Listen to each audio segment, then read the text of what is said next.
शुभ संध्या दोस्तों। भविष्यवाणी की उलटी गिनती में आपका फिर से स्वागत है। देश भर से हमारे साथ जुड़ने वाले मित्रों का स्वागत है और दुनिया भर में हम फोर्ट वर्थ क्षेत्र में रहने वालों का भी अभिवादन करना चाहते हैं। रात बाहर आने के लिए धन्यवाद। हमारे पास एक बहुत ही महत्वपूर्ण प्रस्तुति है। हमें खुशी है कि आप यहाँ हैं। खैर, हमारे पास एक निःशुल्क ऑफर है और आज रात को एक पत्रिका है जिसका शीर्षक है the rest of your life और एक पेड़।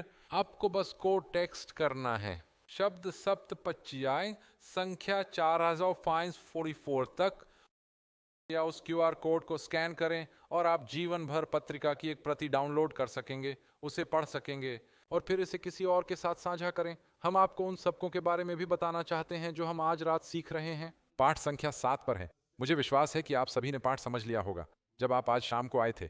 और आप में से जो लोग देख रहे हैं, आप prophecycountdown.tv पर जाकर इस पाठ की एक निःशुल्क प्रति डाउनलोड कर सकते हैं। आज रात का पाठ डाउनलोड करें। यह पाठ संख्या 7 है और इस तरह आज शाम जब हम अपना अध्ययन करेंगे तो आप हमारे साथ चल सकेंगे।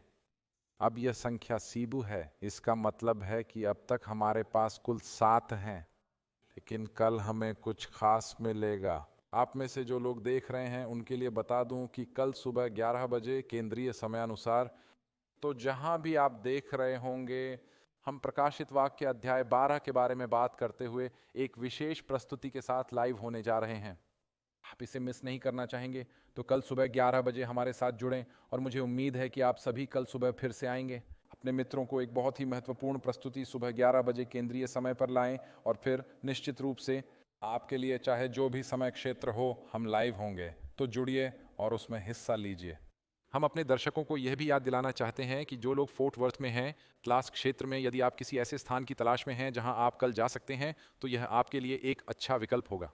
बस वेबसाइट प्रोफेसी काउंटडाउन इवेंट जी पर जाएं, prophecycountdownevent.org पर जाएं और अपना जिप कोड टाइप करें और आपको अपने क्षेत्र में विभिन्न होस्ट साइटों का मानचित्र दिखाई देगा। और विशेष रूप से कल सुबह मैं आपको प्रोत्साहित करना चाहता हूं कि आप बाहर जाएं, कल सुबह विशेष सभा का हिस्सा बने, सुबह 11 बजे। खैर, हमारे पास एक थीम गीत है जिसे हम रात रात भर गाना पसंद करते हैं और यदि आप इसमें भाग ले रहे हैं तो आप शब्दों को जानते हैं। तो आइए खड़े हों और हम साथ मिलकर सुंदर सुंदर गीत गाएं।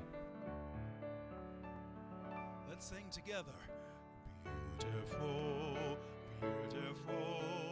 Jesus is beautiful, and Jesus makes beautiful things of my life. Carefully touching me, carefully touching me, causing my eyes to see.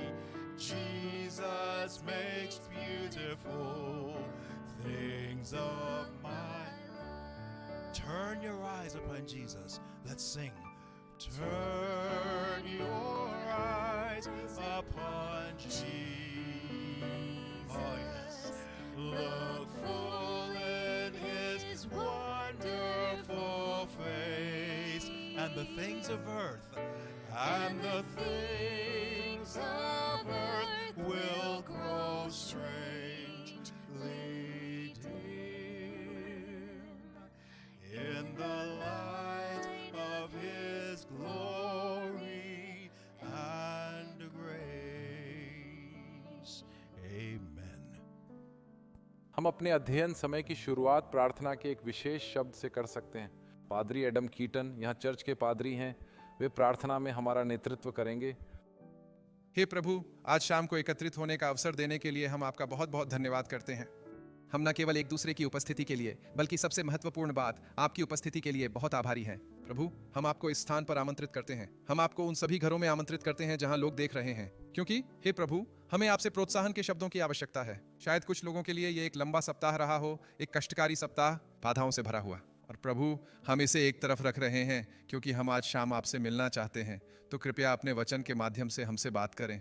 कृपया आप अपने दूत के माध्यम से हमसे बात करें। और आज शाम यहाँ उपस्थित सभी लोग और ऑनलाइन हमसे जुड़ रहे हैं, वे शिक्षित हों, वे बढ़ें, वे प्रोत्साहित हों, क्योंकि उन्होंने आपके साथ समय बिताया है। प्रभु, यीशु के अद्भुत और सुंदर नाम में हम आपको धन्यवाद देते हैं। आमीन, आमीन। कृपया बैठ जाएं। आज शाम को हमारे लिए एक अद्भुत विशेष संगीत कार्यक्रम लाया जाएगा। हम यहाँ रयान और जैक को लेकर आएंगे और वे गिलियड में एक बाम लाएंगे।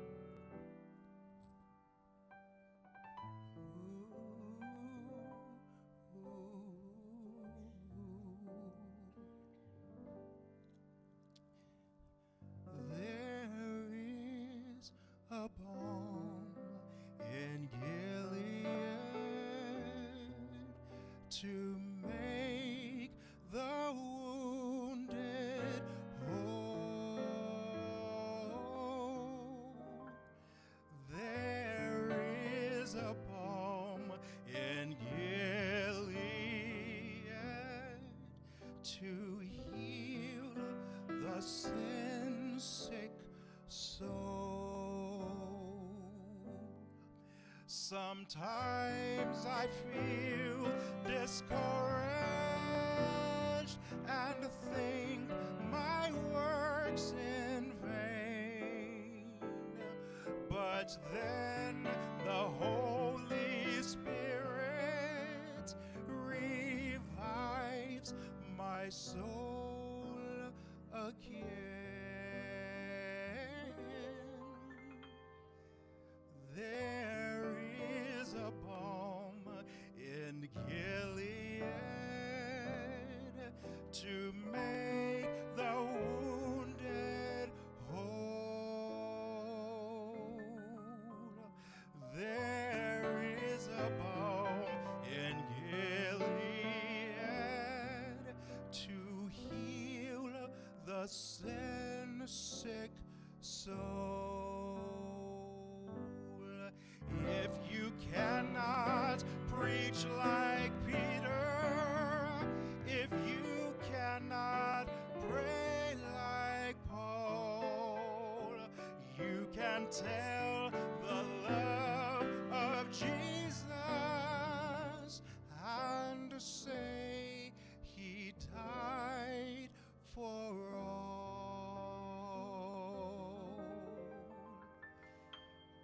There is a balm in Gilead to make the wounded whole. There is a balm in Gilead to heal the sin-sick soul.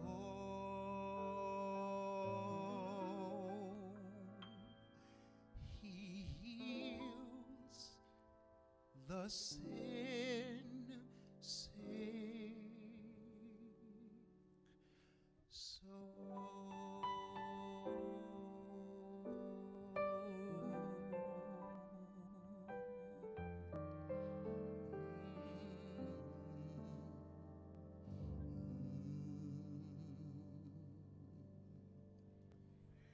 आमीन।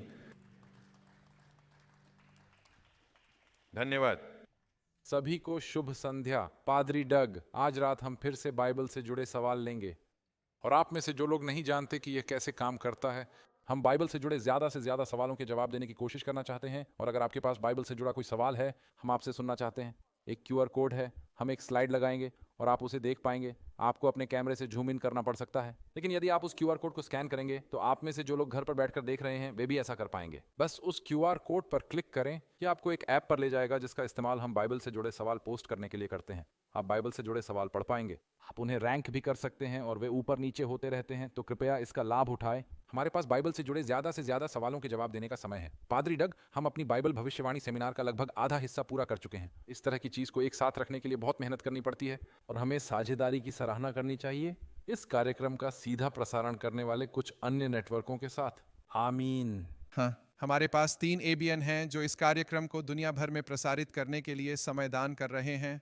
साथ ही गुड न्यूज़ नेटवर्क और जाहिर है AFTV भी कमाल का है। शुक्रिया टीवी। आप कुछ करना चाहते हैं और आत्मा आपको कार्यक्रम को आगे बढ़ाने के लिए इन नेटवर्कों का समर्थन करने के लिए प्रेरित करती है। आप बस उनकी वेबसाइट पर जा सकते हैं, आप गूगल पर सर्च करके वेबसाइट ढूंढ सकते हैं और मुझे यकीन है कि वे आपके सहयोग की सराहना करेंगे। ठीक है, हम अपने पहले बाइबल प्रश्न के लिए तैयार हैं। और सवाल यह है कि क्या कोई भी बचा हुआ व्यक्ति किसी अन्य को बपतिस्मा दे सकता है या बपतिस्मा देने वाले व्यक्ति के लिए कोई विशेष आवश्यकता है? खैर, सामान्य परिस्थितियों में प्रभु किसी ऐसे व्यक्ति को चाहेंगे जिसे बाइबल में नामित किया गया हो। ये आमतौर पर बाद में वर्ण था, डीकन या प्रचारक बपतिस्मा दे रहे थे क्योंकि वहाँ एक समाशोधन प्रक्रिया होती है। आप यह सुनिश्चित करना चाहते हैं कि व्यक्ति सत्य के मूल सिद्धांतों पर आधारित हो और यह कि उन्हें मंजूरी मिल गई है और वे समझते हैं कि प्रतिबद्धता क्या है। यही कारण है कि पुराने दिनों में 2 लोगों के विवाह से पहले पादरी उनका विवाह करा देते थे। वह कार्यभार संभालेंगे। मैंने पिछले हफ्ते ही एक शादी करवाई थी और वे उस व्यक्ति को जानना चाहते हैं। इसे चलाने वाले को ऐसा करने का लाइसेंस है। अब कुछ राज्य तो इसे भी खत्म कर रहे हैं। हमारी संस्कृति में सब कुछ थोड़ा थोड़ा ढीला ढाला होता जा रहा है, लेकिन विचार ये है कि हम किसी ऐसे व्यक्ति को चाहते हैं जो हमें सिखाए कि यह विवाह में एक पवित्र प्रतिबद्धता है। इसी प्रकार यह बपतिस्मा में वाचा के प्रति एक पवित्र प्रतिबद्धता है। तो आप नहीं चाहेंगे कि कल बपतिस्मा लेने वाला व्यक्ति किसी अन्य व्यक्ति को बपतिस्मा के लिए मंजूरी दे दे। कल बपतिस्मा होगा। आप समझ रहे हैं मैं क्या कह रहा हूँ? उन्हें इस प्रतिबद्धता के महत्व और गंभीरता को समझना होगा। ठीक है, बपतिस्मा पर हमारा एक और सवाल है, क्योंकि हमने कल रात इस बारे में बात की थी। यदि कोई सचमुच यीशु पर विश्वास करता है लेकिन स्वास्थ्य कारणों से बपतिस्मा लेने में असमर्थ है, तो क्या वह फिर भी बचाया जा सकता है? हाँ, और मुझे लगता है कि हमने पाठ में इस पर चर्चा की थी।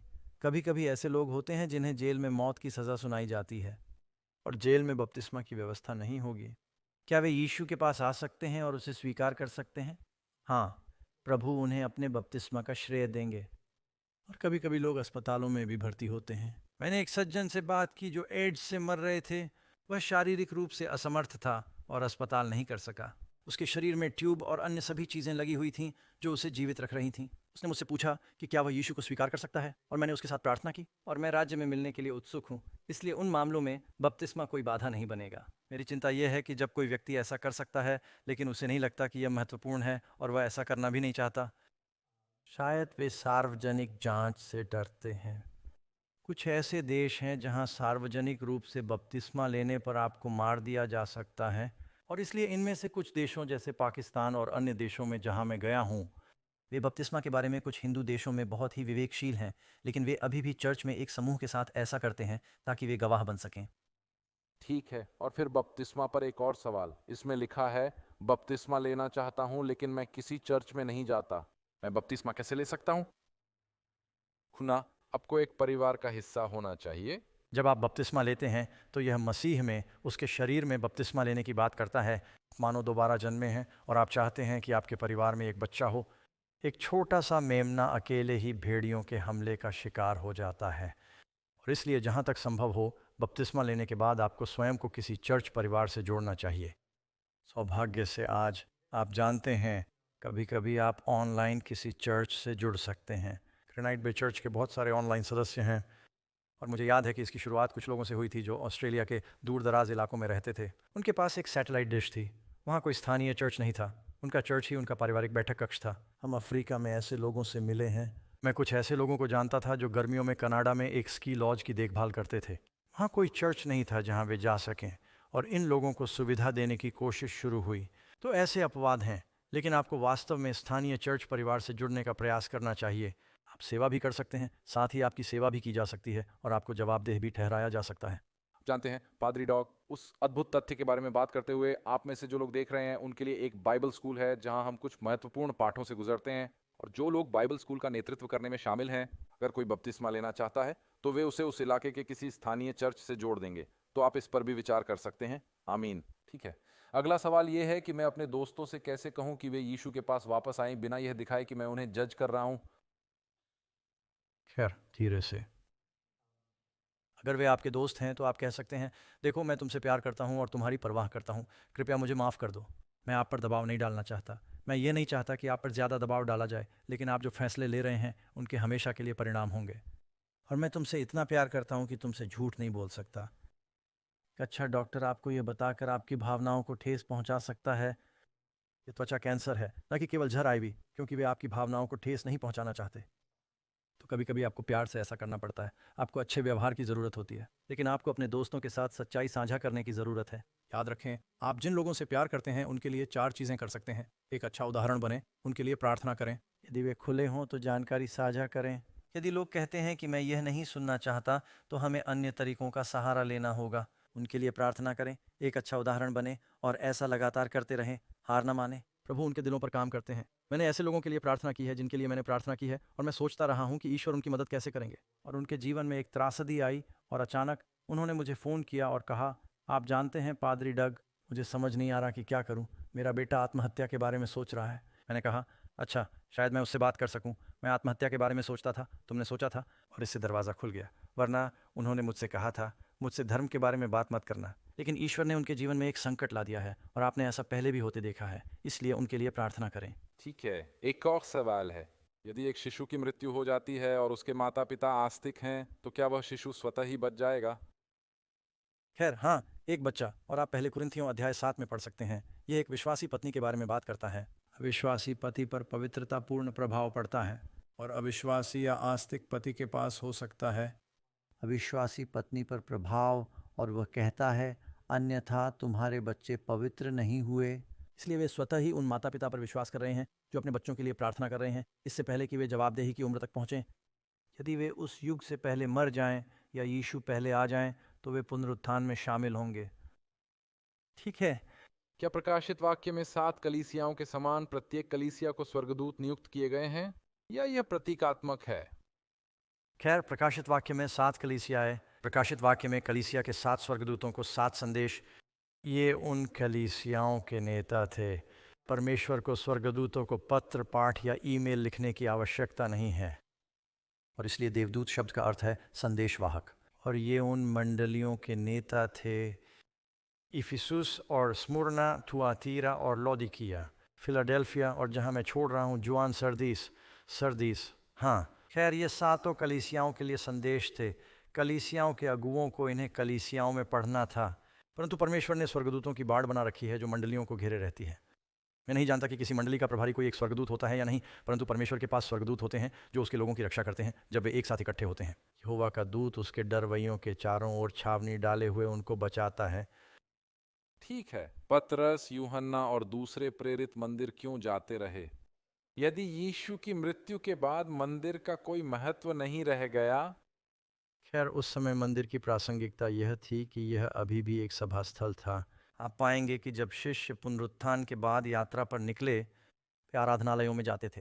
जहाँ कहीं भी परमेश्वर के लोग इकट्ठा होते थे, वे वहाँ जाते थे। मुख्यतः वे सबसे पहले इसराइल के घराने की खोई हुई भेड़ों के पास जाएंगे, यहूदियों के पास, जो आराधनालयों में इकट्ठे होते थे। लेकिन आप प्रेरितों के काम 16 में पढ़ सकते हैं, जहाँ लूका और पौलुस भी नदी के किनारे गए जहाँ लोग प्रार्थना के लिए एकत्र हो रहे थे। इसलिए वे जहाँ कहीं भी सभा होती वहाँ जाते थे। जब पौलुस को गिरफ्तार किया गया और वे उसे पत्थरवाह करने की कोशिश कर रहे थे, तो उसने पूछा कि क्या वह प्रचार कर सकता है। इससे कोई फर्क नहीं पड़ता था कि भीड़ उसे मारने की कोशिश कर रही थी या उसकी बात सुन रही थी। वह हर भीड़ को उपदेश देना चाहता था। इसके विपरीत, जब मैं हवाई जहाज़ पर चढ़ता हूँ और उड़ान से पहले घोषणाएं की जाती हैं, मैं हमेशा फ्लाइट अटेंडेंट से पूछना चाहता हूँ, क्या मैं माइक्रोफोन उधार ले सकता हूँ। जब भी भीड़ होती है, मैं उपदेश देना चाहता हूँ। ठीक है, प्रकाशित वाक्य अध्याय 3 पद 10 में यीशु ने कहा, मैं तुम्हें उस परीक्षा की घड़ी से बचा रखूंगा जो पृथ्वी पर रहने वालों के परखने के लिए सारे संसार पर आने वाली है। क्या यह आयत क्लेश पूर्व मेघारोहण की बात कर रही है? प्रकाशित वाक्य में 7 कलीसियाओं के लिए 7 संदेश दिए गए हैं। वे और त्रय, सबसे पहले वे प्रथम आगमन से लेकर कलीसिया के आध्यात्मिक इतिहास को कवर करते हैं। दूसरे आगमन के लिए पहली कलीसिया इफिसुस की कलीसिया थी जिसने अपना पहला प्रेम खो दिया था। अंतिम कलीसिया लाउदीकिया की कलीसिया थी जो गुनगुनी हो गई थी, और कलीसियाएं, व्यक्तिगत चर्च, कभी कभी व्यक्ति उस चक्र से गुजरें जिसे आप प्रकाशित वाक्य में देखते हैं। पहले प्रेम से शुरू करें, हम गुनगुने हो जाते हैं। फिलाडेल्फिया का चर्च ऐतिहासिक रूप से महान समय था। पुनरुत्थान, वेस्ले और व्हिटफील्ड और बाइबल सोसाइटी का समय, और वे उस संकट के समय से सुरक्षित रहे जो लाउदीकिया की कलीसिया पर आने वाला था, जिसमें हम अभी हैं, समय के अंत में। ठीक है, क्या हमें माफी पाने के लिए किसी पादरी या पादरी के सामने अपने पाप स्वीकार करने की जरूरत है? नहीं। याकूब कहता है, एक दूसरे के सामने अपनी अपनी गलतियां मान लो और एक दूसरे के लिए प्रार्थना करो कि तुम चंगे हो जाओ। वो ये नहीं कह रहे हैं कि आपको अपने पापों को स्वीकार करने की आवश्यकता है। मसीहियों के लिए एक भाई का होना अच्छी बात है। एक बहन, एक बाइबल अध्ययन समूह जहां आप खुले ईमानदार हो सकते हैं, उनमें विश्वास होना चाहिए। आप उनके साथ ईमानदार हो सकते हैं और वे आपको जवाबदेह बनने में मदद कर सकते हैं, क्योंकि हम सभी प्रलोभन से जूझते हैं। और आप सभी के पास ऐसे दोस्त होने चाहिए जो आपके लिए उपयोगी हो सकें। आप एक दूसरे के सामने अपनी गलतियां स्वीकार कर सकते हैं और एक दूसरे के लिए प्रार्थना कर सकते हैं। कुछ निजी बातें हैं जो केवल आपके और ईश्वर के बीच होनी चाहिए। कुछ बातें ऐसी होती हैं जो सामान्य और सार्वजनिक होती हैं और जिन्हें आप जानते हैं और जिन्हें आप सार्वजनिक रूप से स्वीकार कर सकते हैं। और प्रार्थना के लिए कहो। मुझे लगता है हम सब यही कहेंगे, हे प्रभु, गपशप से मुझे बचाओ, गर्व से मेरी मदद करो, स्वार्थ से मुझे बचाओ, भौतिकवाद से मुझे बचाओ।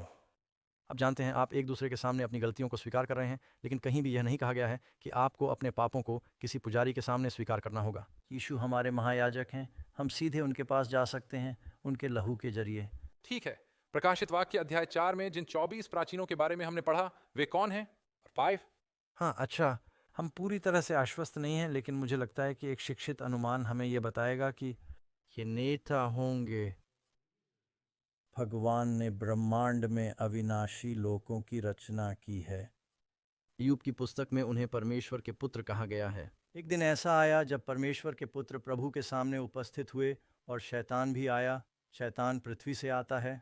इसका मतलब ये है कि ये कोई स्वर्गीय बैठक है और परमेश्वर इन अविनाशी संसारों के नेताओं से मिल रहा है। आदम को हमारी दुनिया का प्रतिनिधित्व करना था क्योंकि उसे बनाया गया था। विश्व का प्रभुत्व उसे दे दिया गया, परंतु जब वह गिरा तो उसने प्रभुत्व की कुंजियां शैतान को दे दी, जो तब पृथ्वी का प्रतिनिधित्व करने लगा। तो यही एक कारण है कि हम मानते हैं कि ये वह अविनाशी दुनिया के नेता हैं। आपके पास संभवतः कुछ अन्य। हाँ, आप जानते हैं भजन संहिता में वास्तव में यह बताया गया है कि प्रभु अपने पुरनियों के साथ सिय्योन में कैसे शासन करेंगे, शानदार ढंग से, और यह पुराने नियम का एक पवित्र शास्त्र का अंश है। इसलिए हाँ, मैं सोचता हूं कि वे परमेश्वर के पुत्र हैं जिनके बारे में आपने यहूदा या अय्यूब की पुस्तक में पढ़ा है। ठीक है, अगला प्रश्न ये है कि मैं अपने विश्वास का अभ्यास कैसे करूं? व्यावहारिक, मैं अपने विश्वास का प्रयोग कैसे करूं?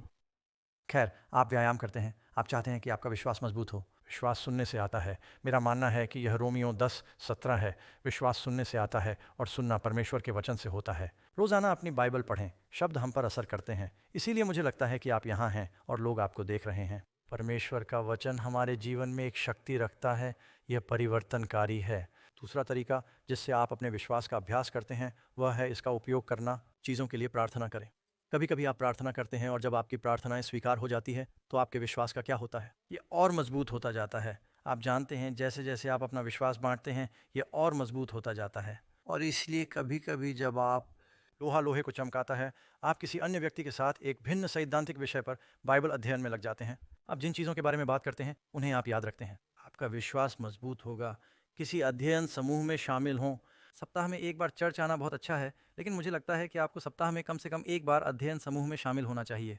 प्रार्थना सभा, आप एक साथ प्रार्थना करते हैं, एक साथ वचन का अध्ययन करते हैं, अपनी निजी भक्ति करते हैं, अपनी निजी प्रार्थनाएं करते हैं। अगर आपका परिवार है तो अपने जीवन साथी के साथ प्रार्थना करें, अपने बच्चों के साथ प्रार्थना करें। रात को सोने से पहले मैं और कैरन, कभी कभी हम में से एक दूसरे से पहले सो जाता है, लेकिन जब भी हम एक साथ बिस्तर पर सोते हैं हम एक दूसरे का हाथ थाम लेते हैं, हम एक साथ प्रार्थना करते हैं। और बाइबल कहती है, सूर्य अस्त होने तक तुम्हारा क्रोध न रहे।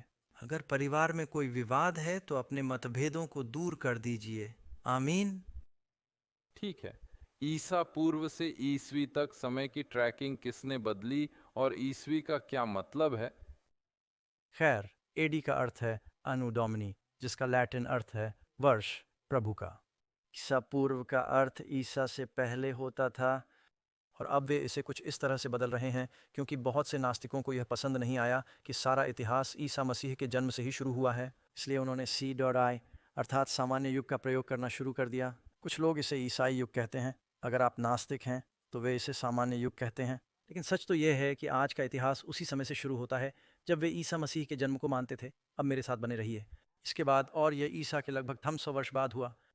ये बहुत ही भ्रमित करने वाला डेटिंग इतिहास था, क्योंकि वे कहते थे इस फारसी राजा के शासनकाल के 3रे वर्ष में, इस मिस्र की रानी के 5वें वर्ष, 4थे वर्ष, और कोई समान डैनिड विधि नहीं थी। इस समय ईसा के 300 वर्ष बाद रोमनों ने बड़े पैमाने पर ईसाई धर्म को स्वीकार कर लिया। उन्होंने कहा, आइए एक समान तिथि निर्धारण पद्धति स्थापित करें। आइए ईसा मसीह के जन्म की तिथि चुनें और वहाँ से तिथि निर्धारण करें। ऐसा करने के बाद उन्होंने इसे स्वीकार कर लिया। जब इसे व्यापक रूप से स्वीकार कर लिया गया तब उन्हें पता चला कि वे लगभग 4.5 साल पीछे थे। इसका कारण हम जानते हैं कि हेरोदेस राजा था जिसने बेथलेहम में सभी शिशुओं को मार डाला था।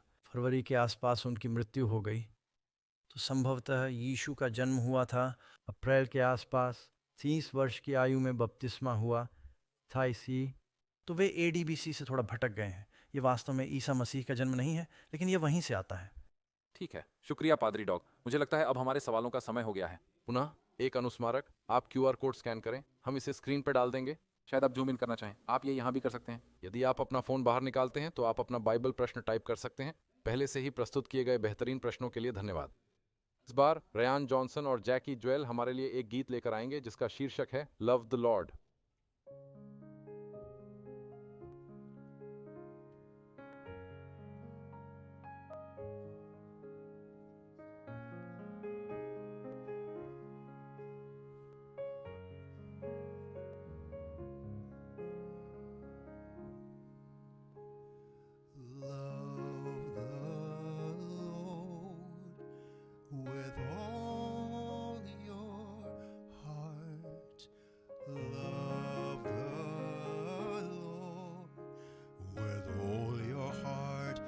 and so love the Lord with all your strength. Love the Lord your God with all your heart. Love the Lord with all your heart. Love the Lord with all your mind and soul. Love the Lord with all your strength. Love the Lord your God with all your heart. If you love me, keep my ways. If you love me, show me today. Love me, the Lord your God, with all your heart and soul. if you love me,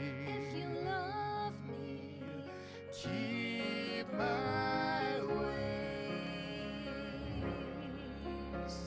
Show my love to all the world. Live to serve. Give all of yourself. All yourself in word and deed. Lift Jesus up. love the Lord, your God with all your heart. If you love me, keep my ways. If you love me, show me today. Love me, the Lord your God, with all your heart and soul. If you love me, keep my ways. If you love me,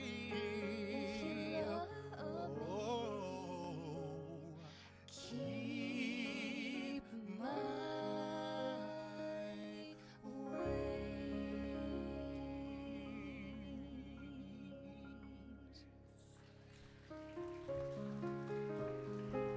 शुक्रिया। आमीन। बहुत सुंदर संगीत। खैर, आज रात हमारे पास एक बहुत ही महत्वपूर्ण विषय है जिस पर हम चर्चा करने वाले हैं। मुझे आशा है कि आप सभी के पास अपनी अध्ययन मार्गदर्शिकाएं होंगी। इसका शीर्षक है प्रभु का दिन। आप जानते हैं, प्रकाशित वाक्य की पुस्तक अंतिम दिनों में लोगों के दो समूहों का वर्णन करती है। जो लोग परमेश्वर से प्रेम करते हैं, वे उसकी आज्ञाओं का पालन करते हैं, उनके पास परमेश्वर की मुहर होती है। और जो लोग पशु और उसकी मूर्ति की पूजा करते हैं और उनके पास पशु की छाप है। खैर, हम उन लोगों में शामिल होना चाहते हैं जो परमेश्वर से प्रेम करते हैं और उसकी आज्ञाओं का पालन करते हैं, जिन पर परमेश्वर की मुहर है। हम आज रात इसके बारे में जानेंगे।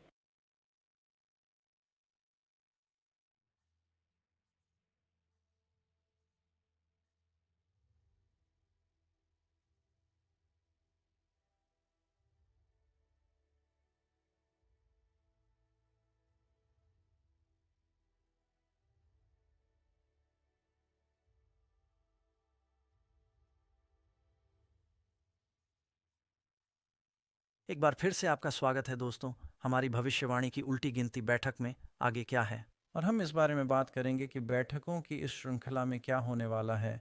यदि आप चूक गए हैं, इस श्रृंखला में से किसी को भी देखने के बाद आपने उन चीज़ों को देखने का मौका खो दिया जिन्हें आपको देखना चाहिए था। अब से कुछ भी मत छोड़ना, क्योंकि सबसे अच्छा अभी बाकी है।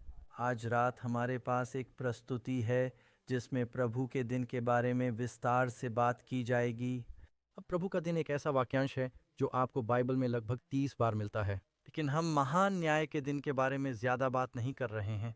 वैसे ये एक पाठ में होगा, एक सबक जिसे आप भविष्यवाणी countdown.tv वेबसाइट पर ऑनलाइन पा सकते हैं। और आप में से जो लोग यहाँ हैं, हम आपको इस पाठ को देखने के लिए आमंत्रित करते हैं क्योंकि इसमें बहुत कुछ है जिसे कवर करने के लिए हमारे पास समय नहीं है। मौखिक प्रस्तुति में आप जानते हैं थॉमस एडिसन और 1880 के दशक के दिनों में जब उन्होंने प्रकाश बल्ब का आविष्कार किया और प्रकाश बल्ब को पहले अमेरिकी और फिर बाद में यूरोपीय और विश्व में पेश किया गया, अर्थव्यवस्थाओं पर इसका व्यापक प्रभाव पड़ा, इसका मानव व्यवहार पर व्यापक प्रभाव पड़ा। तब तक लोग शांत होकर जाने लगते थे। जब सूरज डूब जाता था तो सो जाते थे। मतलब उनके पास मिट्टी के तेल के लैंप से कृत्रिम रोशनी तो थी, लेकिन वह महंगी थी। कुछ समय के लिए उन्होंने व्हेल के तेल का इस्तेमाल किया, क्योंकि ये साफ जलता था, लेकिन ये बहुत महंगा भी था। लेकिन बिजली की रोशनी के साथ कारखानों में 24 घंटे काम होने लगा। लोग देर रात तक जागकर पढ़ाई करते थे, वे सामाजिक कार्यक्रमों में जाते थे, वे अंधेरा होने से पहले उठ सकते थे और लोगों को आराम मिलना बहुत कम हो गया और बहुत अधिक तनाव। ईसाई धर्म एक ऐसा धर्म है जो हमें विश्राम करने के लिए आमंत्रित करता है। मत्ती अध्याय 11 में यीशु कहते हैं, हे सब थके हुए और बोझ से दबे हुए लोगों, मेरे पास आओ और मैं तुम्हें आराम दूंगा। परंतु जब इस्राएल के लोग मिस्र में थे तो शैतान नहीं चाहता था कि वे विश्राम करें और उसने उन पर काम का बोझ बढ़ाने की कोशिश की। उसने मूसा से कहा, उनसे आराम की बात करना बंद करो, तुम लोगों को शब्बत का पालन करने पर मजबूर कर रहे हो। शैतान ने भी यही कहा था। उन्होंने उनका कार्यभार बढ़ा दिया। और यदि आप प्रकाशित वाक्य 14 को देखें, जहां पशु की छाप वालों के विषय में कहा गया है, और उन्हें दिन रात चैन नहीं मिलता। जो लोग उस पशु की छवि की पूजा करते हैं, तो हम जिस बात की बात कर रहे हैं वह है आराम, आराम नहीं। आज के कार्य सूची का प्रभाव और केवल बिजली के साथ ही नहीं, रोशनी।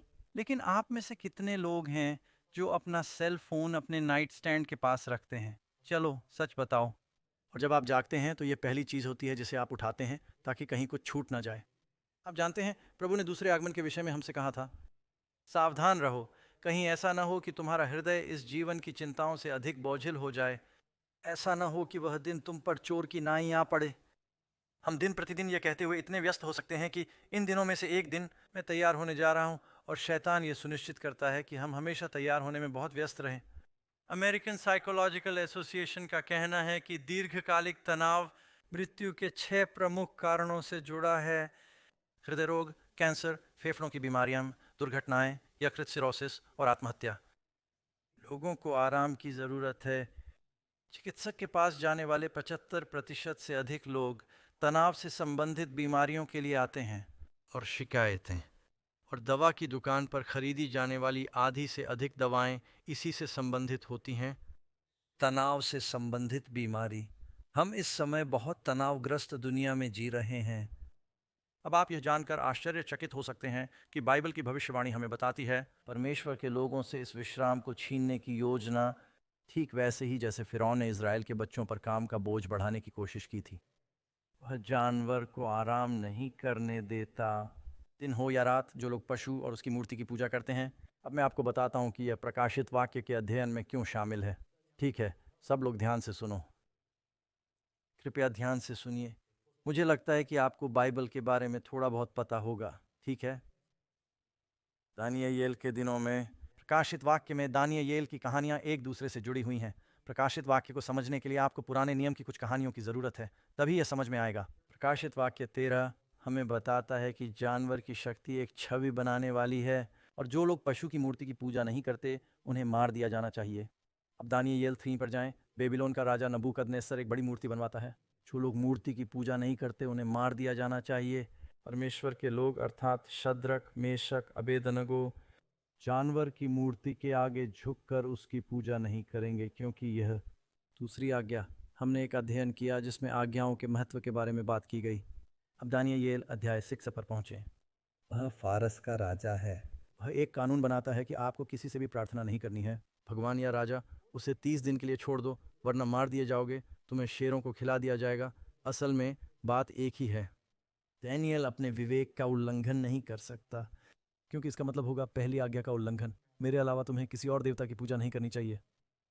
आप एस्तेर की पुस्तक में जाइए और वहाँ अहासवेरोश द्वारा एक कानून बनाया गया था कि परमेश्वर के सभी लोगों को एक निश्चित दिन पर मार दिया जाएगा, क्योंकि मोर्दकै हामान के आगे झुकेगा नहीं, क्योंकि हमें किसी आदमी की पूजा नहीं करनी है। आज दुनिया में कई लोग ईसाई होने का दावा करते हैं, जो मानते हैं कि एक मनुष्य है जिसकी पूजा की जानी चाहिए, और यह बाइबल में दी गई आज्ञा का उल्लंघन है। और यह आज्ञा जो कहती है कि तुम मूर्तियों की प्रार्थना मत करो, आज्ञा संख्या 2। अंतिम दिनों में शैतान भी यही काम करने वाला है, वह हमेशा यही करता आया है। पाप परमेश्वर के नियम का उल्लंघन है। वह राजनीतिक शक्ति का उपयोग करके परमेश्वर के लोगों को अपने पापों को तोड़ने के लिए मजबूर करने का प्रयास करेगा। परमेश्वर की आज्ञाएं, और वह इसे इस तरह से करेगा कि वे सोचेंगे कि किसी तरह वे भगवान की पूजा कर रहे हैं, फिर भी वे वास्तव में भगवान के कानून को तोड़ रहे हैं। और आपको यह जानकर आश्चर्य होगा कि सब्बात का इससे संबंध है। दुनिया भर में ईसाइयों के बीच धर्म के महत्व को पुनः खोजने में एक महान पुनरुत्थान हुआ है। सप्त के दिन विश्राम, विशेष रूप से हमारी संस्कृति में जहाँ काम बहुत अधिक होता है, तो हम अपने अध्ययन पर चर्चा करेंगे, और मैं वादा करता हूँ कि मैं बाइबल से कुछ बातें साझा करूँगा। इस प्रस्तुति के अंत में आप तय करें कि यह बाइबल से संबंधित है या नहीं। बस इतना ही।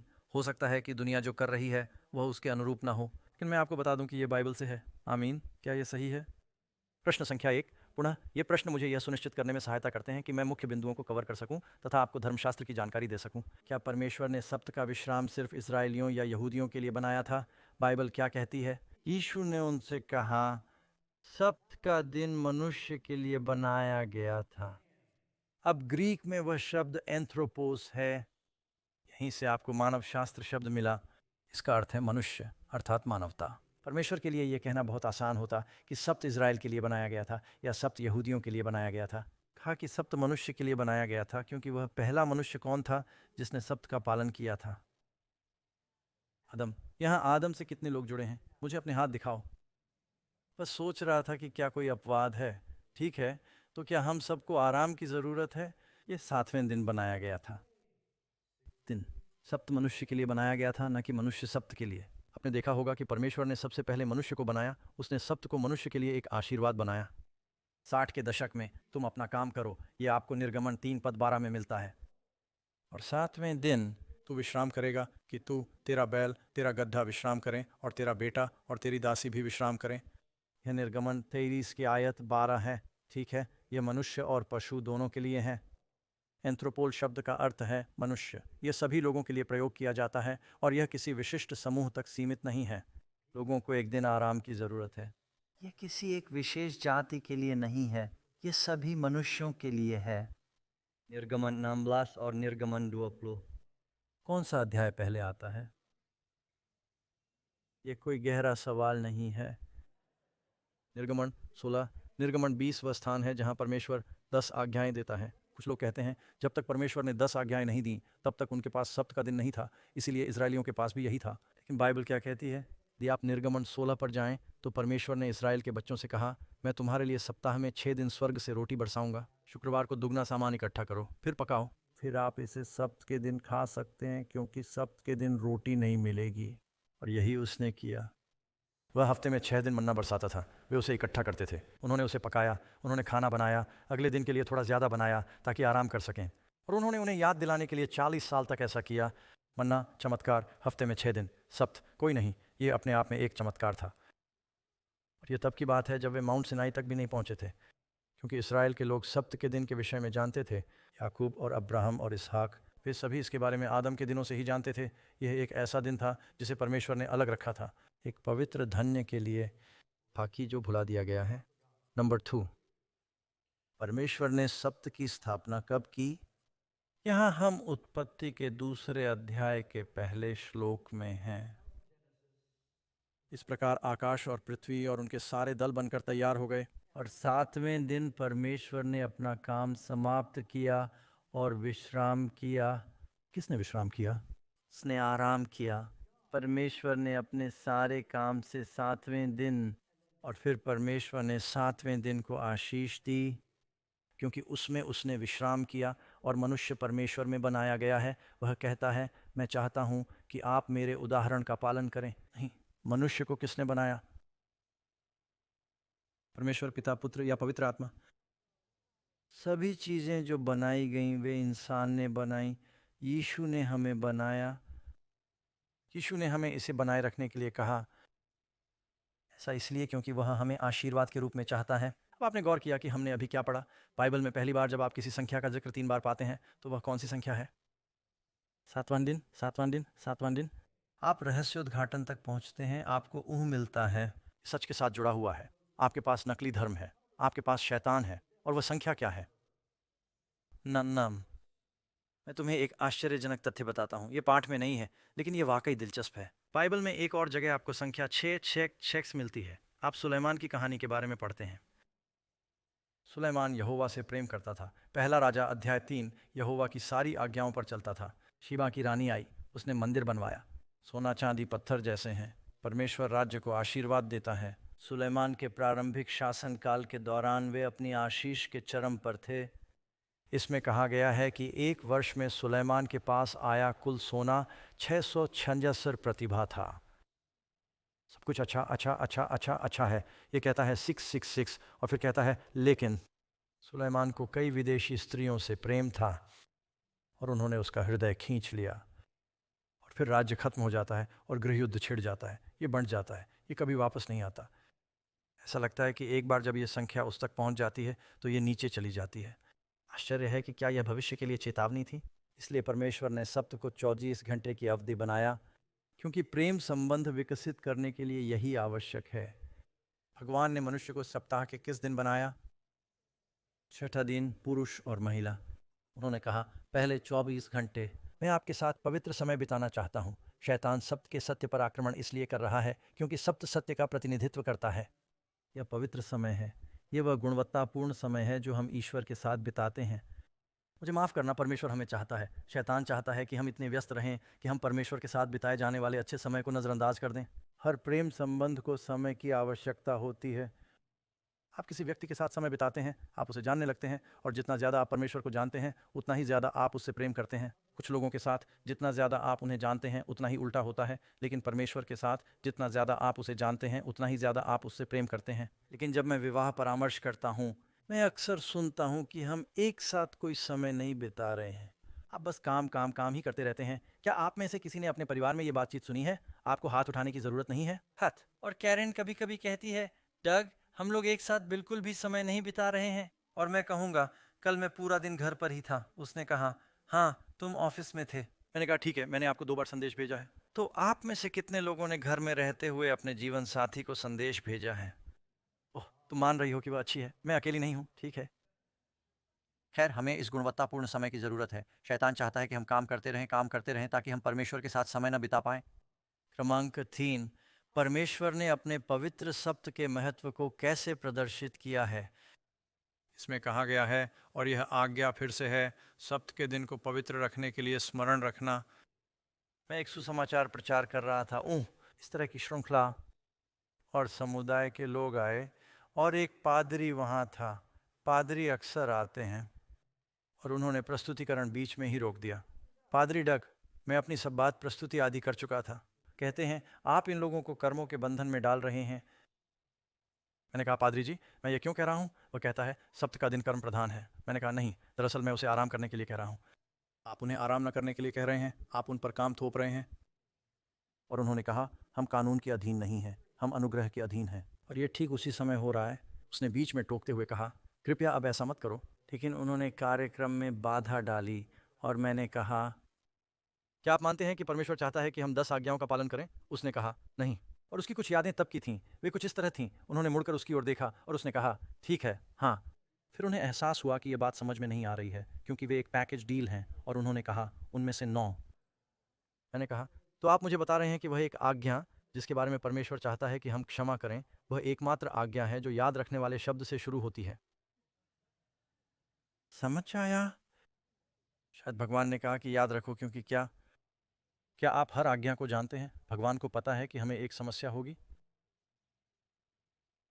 ईश्वर को हमें स्वार्थी होने का आदेश देने की कभी ज़रूरत नहीं पड़ती, यह स्वाभाविक रूप से होता है। वह हमें उन कामों को करने का आदेश देता है जिन्हें हम भूल जाते हैं। सप्त के दिन को याद रखना, उसे पवित्र रखना। 6 दिन तुम परिश्रम करोगे, अपना सब काम करोगे, परंतु 7वां दिन यहूदियों का सप्त का दिन है। क्या इसमें यही लिखा है ये तुम्हारे परमेश्वर यहोवा का सप्त है? क्या वह तुम्हारा प्रभु है? उसमें तुम कोई काम न करना, अभी आप धर्मनिरपेक्षता की बात कर रहे हैं। काम तुम्हें पता है, तुम, तुम्हारा बेटा, तुम्हारी बेटी, तुम्हारा नौकर, तुम्हारी दासी, तुम्हारे मवेशी और न ही तुम्हारे दरवाज़ों के अंदर का कोई अजनबी।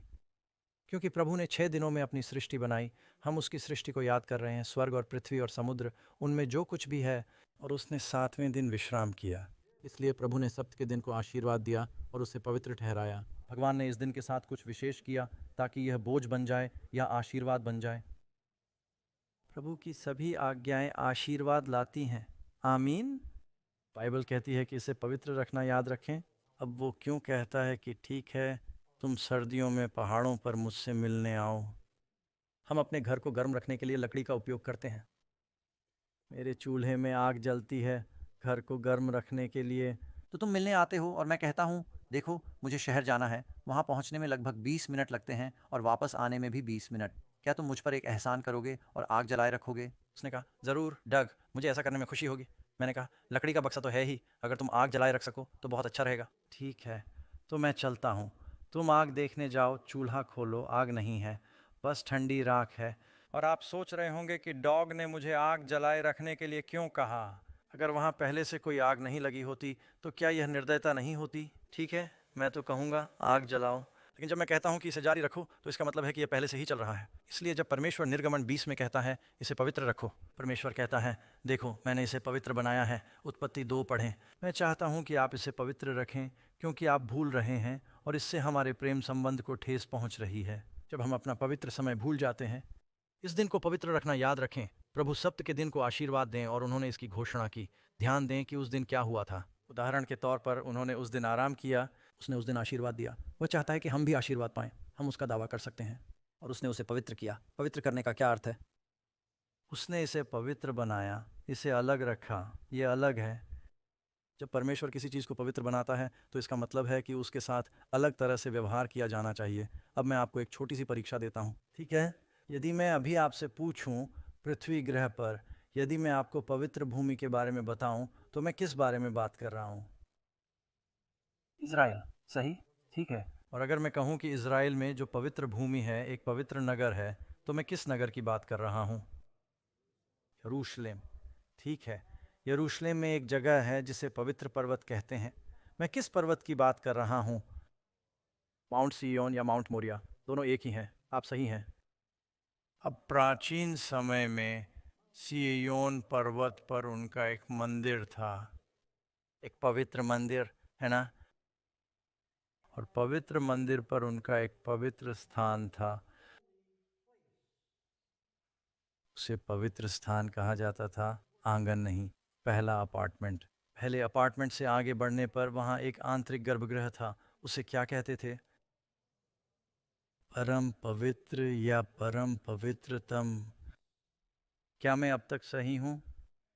और परम पवित्र स्थान में एक वस्तु या फर्नीचर था। वह क्या था? वाचा का पवित्र संदूक।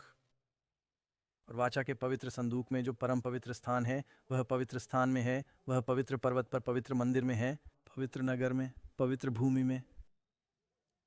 वहाँ क्या है? पवित्र कानून, 10 आज्ञाएं।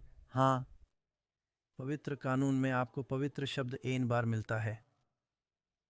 पूछो कहाँ? सप्त के दिन को याद रखना, उसे पवित्र रखना परमेश्वर के नियम के मध्य में है।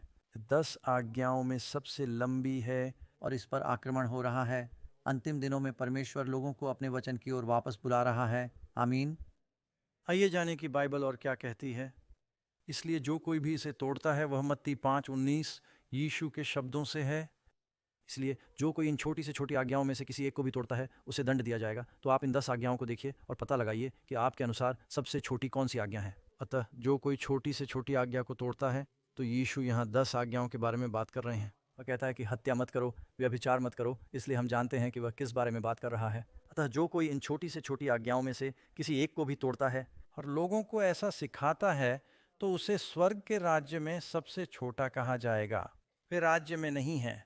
इसका मतलब यह है कि स्वर्ग के राज्य में लोग उस व्यक्ति के बारे में ऐसे बात करेंगे जैसे कि वह सबसे नीच व्यक्ति हो। परंतु जो कोई इसे करेगा और सिखाएगा वह स्वर्ग के राज्य में महान कहलाएगा। पादरी डग, आप आज रात इस बारे में क्यों बात कर रहे हैं? क्योंकि यीशु ने कहा था कि मुझे ऐसा करना चाहिए। उन्होंने कहा, जो कोई भी यह करेगा और सिखाएगा वह करेगा। वैसे आज शुक्रवार की रात है और जब सूर्य अस्त हो जाता है तो बाइबल उसे सब्बात कहती है। क्या आप जानते हैं वह स्वर्ग के राज्य में महान कहलाएगा। मैं तुम्हें यह क्यों बता रहा हूँ? तुम्हारे लिए मुसीबत खड़ी करने के लिए, या हो सकता है कि आप उस आशीर्वाद का लाभ उठा सकें जिसे बहुत से लोग खो रहे हैं। तनावग्रस्त या आराम। अमेरिकन साइकोलॉजिकल एसोसिएशन का कहना है कि क्रॉनिक तनाव 6 से जुड़ा हुआ है। मैंने पहले ही आपके साथ इसे साझा किया है। मृत्यु के 6 प्रमुख कारण। परमेश्वर चाहता है कि हम आशीष पाएं। ठीक है, जारी रखो। नंबर 4, वे 2 बहुमूल्य चीज़ें क्या हैं जिनके बारे में परमेश्वर कहता है कि सब्त का दिन एक चिन्ह है? आंसर, यह सब्त, यह मेरे और इज़राइलियों के बीच सदा के लिए एक चिन्ह है, क्योंकि यहोवा ने इसे 6 दिन में बनाया है। आकाश और पृथ्वी। हर सब्त के दिन हम याद करते हैं कि परमेश्वर सृष्टि करता है। आप जानते हैं आज दुनिया में बहुत से लोग इस सच्चाई को त्याग रहे हैं कि परमेश्वर ने सब कुछ बनाया है। लेकिन आप जानते हैं अभी सुपर माइक्रोस्कोप के साथ विकास वास्तव में हमले के अधीन है, क्योंकि सोचने वाले जीव विज्ञानी समझते हैं कि जीवन के बिना किसी बाधा के स्वतः घटित होने की संभावना बाहरी बुद्धिमान हस्तक्षेप बेतुका है। जब डार्विन ने पहली बार विकासवाद का सिद्धांत प्रस्तुत किया, उन्होंने एक आदिम सूक्ष्मदर्शी से देखा। उन्होंने एक कोशिका का छोटा सा गोला देखा और उन्होंने कहा, हाँ, यह अचानक दलदल में दिखाई दे सकता है, इसमें कुछ खास नहीं दिखता। इसमें एक केंद्रक है और आप जानते हैं एक कोशिका भित्ति भी है। ये एक छोटे अंडे जैसा दिखता है। अब जब वे अपने सुपर इलेक्ट्रॉन सूक्ष्मदर्शी से देखते हैं तो उन्हें और भी अधिक शक्तिशाली सूक्ष्मदर्शी मिलते हैं। मैंने एक जीव विज्ञानी को यह कहते सुना, मानव जीवन की एक एकल कोशिका अधिक जटिल है और इसमें अधिक गतिविधि और अधिक मशीनरी है। भीड़ भाड़ वाले समय में यह न्यूयॉर्क शहर से भी अधिक है। जीवन की एक एकल कोशिका। हाँ, बहुत कुछ चल रहा है। 1 अरब वर्ष पहले किसी पोखर पर बिजली गिरने से अचानक जीवन उत्पन्न होने का विचार हास्यास्पद है। और फिर जीवन की महान विविधता और सहजीवी संबंधों को देखें। और फिर भी जब हमारे स्कूलों ने पढ़ाना बंद कर दिया कि हम बनाए गए थे, किशोरों में आत्महत्या की दर में भारी वृद्धि हुई। क्योंकि अगर आप उन्हें बता रहे हैं कि आप कुछ भी नहीं हैं, आप जानते हैं परिष्कृत बंदर और जीवन का कोई उद्देश्य नहीं है और आप मर जाएंगे और खाद में बदल जाएंगे और वे दुखी होंगे। उन सालों में होने वाले तमाम हार्मोनल बदलावों के साथ वे खुदकुशी कर लेते हैं। वे सोचते हैं क्यों ना इसे यहीं ख़त्म कर दिया जाए। मैं आत्महत्या के बारे में सोचा करता था और मैं एक विकासवादी था और मैंने सोचा जीवन का उद्देश्य क्या है? कोई उद्देश्य नहीं है, ये सब एक दुर्घटना है। हम ब्रह्मांड में घटित हुई एक जिज्ञासा मात्र हैं। और आप जानते हैं मेरी आत्मा में ये एक दुर्घटना थी। जीवन में विकास के अलावा भी कुछ बड़ा उद्देश्य होना चाहिए। लेकिन हर सब बात के दिन हम कह रहे हैं 6 दिनों में परमेश्वर ने स्वर्ग और पृथ्वी की रचना की, तो यह उसकी सृजनात्मक शक्ति का प्रतीक है। और किस बात का प्रतीक है? इसके अतिरिक्त मैंने उन्हें अपने विश्राम दिन दिए जो मेरे और उनके बीच एक चिन्ह ठहरे कि वे जाने कि मैं ही वह परमेश्वर हूँ जो उन्हें पवित्र करता है। देखो, ईश्वर ने दिन बनाया है, वो एक सृष्टिकर्ता है और उसने उस दिन को पवित्र ठहराया और उस दिन को आशीष दी। और जो कुछ उसने उस दिन के साथ किया वही वह तुम्हारे साथ भी करना चाहता है। वह तुम्हें पुनः बनाना चाहता है। हे परमेश्वर, मेरे भीतर एक नया हृदय उत्पन्न कर। भजन 61। वह तुम्हें आशीर्वाद देना चाहता है और वह चाहता है कि आप जानें कि आपके जीवन के लिए उसके पास एक योजना है। वह आपको पवित्र करता है, वह आपको पवित्र बना सकता है। यही कारण है कि सप्त हमें हमेशा याद दिलाता है कि परमेश्वर ने संसार के साथ क्या किया, वह हम में से प्रत्येक के साथ भी ऐसा कर सकता है। नंबर 5, यीशु ने कौन सा दिन पवित्र रखा? असल में हम ये जानना चाहते हैं कि बाइबल क्या सिखाती है। मसीह का उदाहरण क्या था? हे यीशु, उत्तर दे। नासरत आया जहाँ उसका पालन पोषण हुआ था और जैसा उसका रिवाज था, वह सप्त के दिन आराधनालय में गया और पढ़ने के लिए खड़ा हुआ। आराधनालय एक सभा थी। इससे कोई फर्क नहीं पड़ता था कि वह कफरनहूम में था, गलील में या नासरत में। जब भी हर सप्त के दिन यीशु आराधनालय में जाता था और या तो वह इसे पढ़ता था या वह बैठकर इसे सुनता था। वह पढ़ता और पढ़ाता था और वह गीत गाता था और यह उसका रिवाज था। क्या यीशु सप्त के दिन चर्च जाते थे? क्या कोई रीति रिवाज ऐसा है जिसे आप एक बार करते हैं या यह जीवन भर का अभ्यास है? बाइबल कहती है कि वह हमारा आदर्श है, हमें भी उसके जैसे चलना चाहिए। संख्या 6, सप्त के दिन के संबंध में पौलुस और प्रेरितों का क्या अभ्यास था? उत्तर, पौलुस अपनी रीति के अनुसार 3 सप्त के दिन उनके पास गया और पवित्र शास्त्र से उन्हें तर्क वितर्क करने लगा। कुछ लोग कहते हैं कि ऐसा इसलिए है क्योंकि यहूदी यहीं एकत्र हुए थे। नहीं, प्रेरितों के काम 18 में कहा गया है, उसने आराधनालय में तर्क किया, हर सप्त के दिन यहूदियों और यूनानियों को राजी किया। और यहाँ यूनानी शब्द का मतलब यहूदी और अन्य जाति है, क्योंकि वे अन्य जातियों को सिखा रहे थे कि यह 10 आज्ञाओं में से एक है। मेरा मतलब है, 1 मिनट के लिए इसके बारे में सोचो मित्रों। जब परमेश्वर ने 10 आज्ञाएं दी तो उन्होंने उन्हें पूरे राष्ट्र के सामने सुना। सही? और फिर उसने इसे पत्थर पर लिख दिया जो इसका प्रतिनिधित्व करता है, प्रकृति। और उसने यह प्रस्तुत नहीं किया और न ही किसी एक भविष्यद्वक्ता से कहा, क्या आप इसे लिख सकते हैं? उन्होंने इसे अपनी उंगली से लिखा। और जब मूसा पहाड़ से नीचे उतरा और सब लोग सोने के बछड़े के पास उत्सव मना रहे थे, तब उसने अपने हाथों से पत्थर फेंक कर तोड़ डाले। क्या आप में से किसी ने कभी चार्लटन हेस्टन के साथ पुरानी सेसिल बी डेमिले फिल्म देखी है? तो लोगों ने हाथ उठाया। आइए, हर साल ईस्टर पर दिखाया जाता है, आपने इसे संयोग से देखा। तुम्हें पता है, मेरी माँ उस फिल्म में थी। हाँ, ये सचमुच बहुत छोटा हिस्सा है क्योंकि इसमें हज़ारों एक्स्ट्रा कलाकार हैं और मैं बच्चों से कहूँगा दादी माँ आ रही हैं। बस इतना ही, लेकिन इसके पीछे मैं आपको बहुत सारी कहानियाँ बता सकता हूँ। ये बना रहा हूँ। वैसे भी मूसा ने 10 आज्ञाओं को नीचे फेंक दिया और उन्हें तोड़ दिया, और लेकिन कभी कभी वे आपको ये नहीं बताते कि भगवान ने उन्हें बताया था। पत्थर की 2 और टेबलें काट दो, उन्हें वापस लाओ और मैं इसे फिर से लिखूंगा। उसने मूसा से ऐसा नहीं करवाया, उसने अपनी आवाज़ से इसे बोला, अपनी उंगली से इसे लिखा, पत्थर पर इसे लिखा। अब यदि ईश्वर है तो मैं टेक्सास के किसी भी चर्च में जा सकता हूँ और मुझे यहीं रुकना होगा और बस समझाओ। मैं इस विषय को लेकर उत्साहित हूँ क्योंकि मुझे याद है मैं ईसाई बन गया। मैं रविवार को चर्च जाता था, मुझे यह पता नहीं था।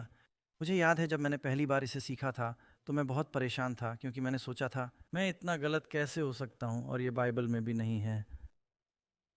और जब मैंने इसे सीखा तो मुझे उम्मीद है, दोस्तों कृपया, मुझे उम्मीद है कि मैं इसे खूबसूरती से कर रहा हूँ। लेकिन मैंने मेथोडिस्ट चर्च में रविवार स्कूल में प्रचार किया है। मैंने चर्च ऑफ क्राइस्ट में प्रचार किया, मैंने कई बैप्टिस्ट चर्चों में प्रचार किया, मैंने नाजरीन चर्चों, असेंबली ऑफ गॉड, फोरस्क्वेयर में प्रचार किया। मैं वहाँ गया हूँ और मैं कहना चाहता हूँ कि वहाँ प्यार है। स्वर्ग ने विभिन्न मतों के ईसाई लोगों को अपने साथ जोड़ा। तो मेरे साथ हो। वास्तव में मेरा मानना है कि परमेश्वर के सच्चे अनुयायियों का अधिकांश भाग मेरे चर्च का सदस्य नहीं है। फिर उसके अनुयायी हैं, बस उन्हें ये बातें पता नहीं हैं। ऐसी बहुत सी बातें हैं जो लोग नहीं जानते, लेकिन मैं जानता हूं कि विभिन्न ईसाई क्या मानते हैं। इस हफ्ते मैं टीबीएन में था, अध्यक्ष ने मुझे उनकी नई सुविधाओं का दौरा कराया।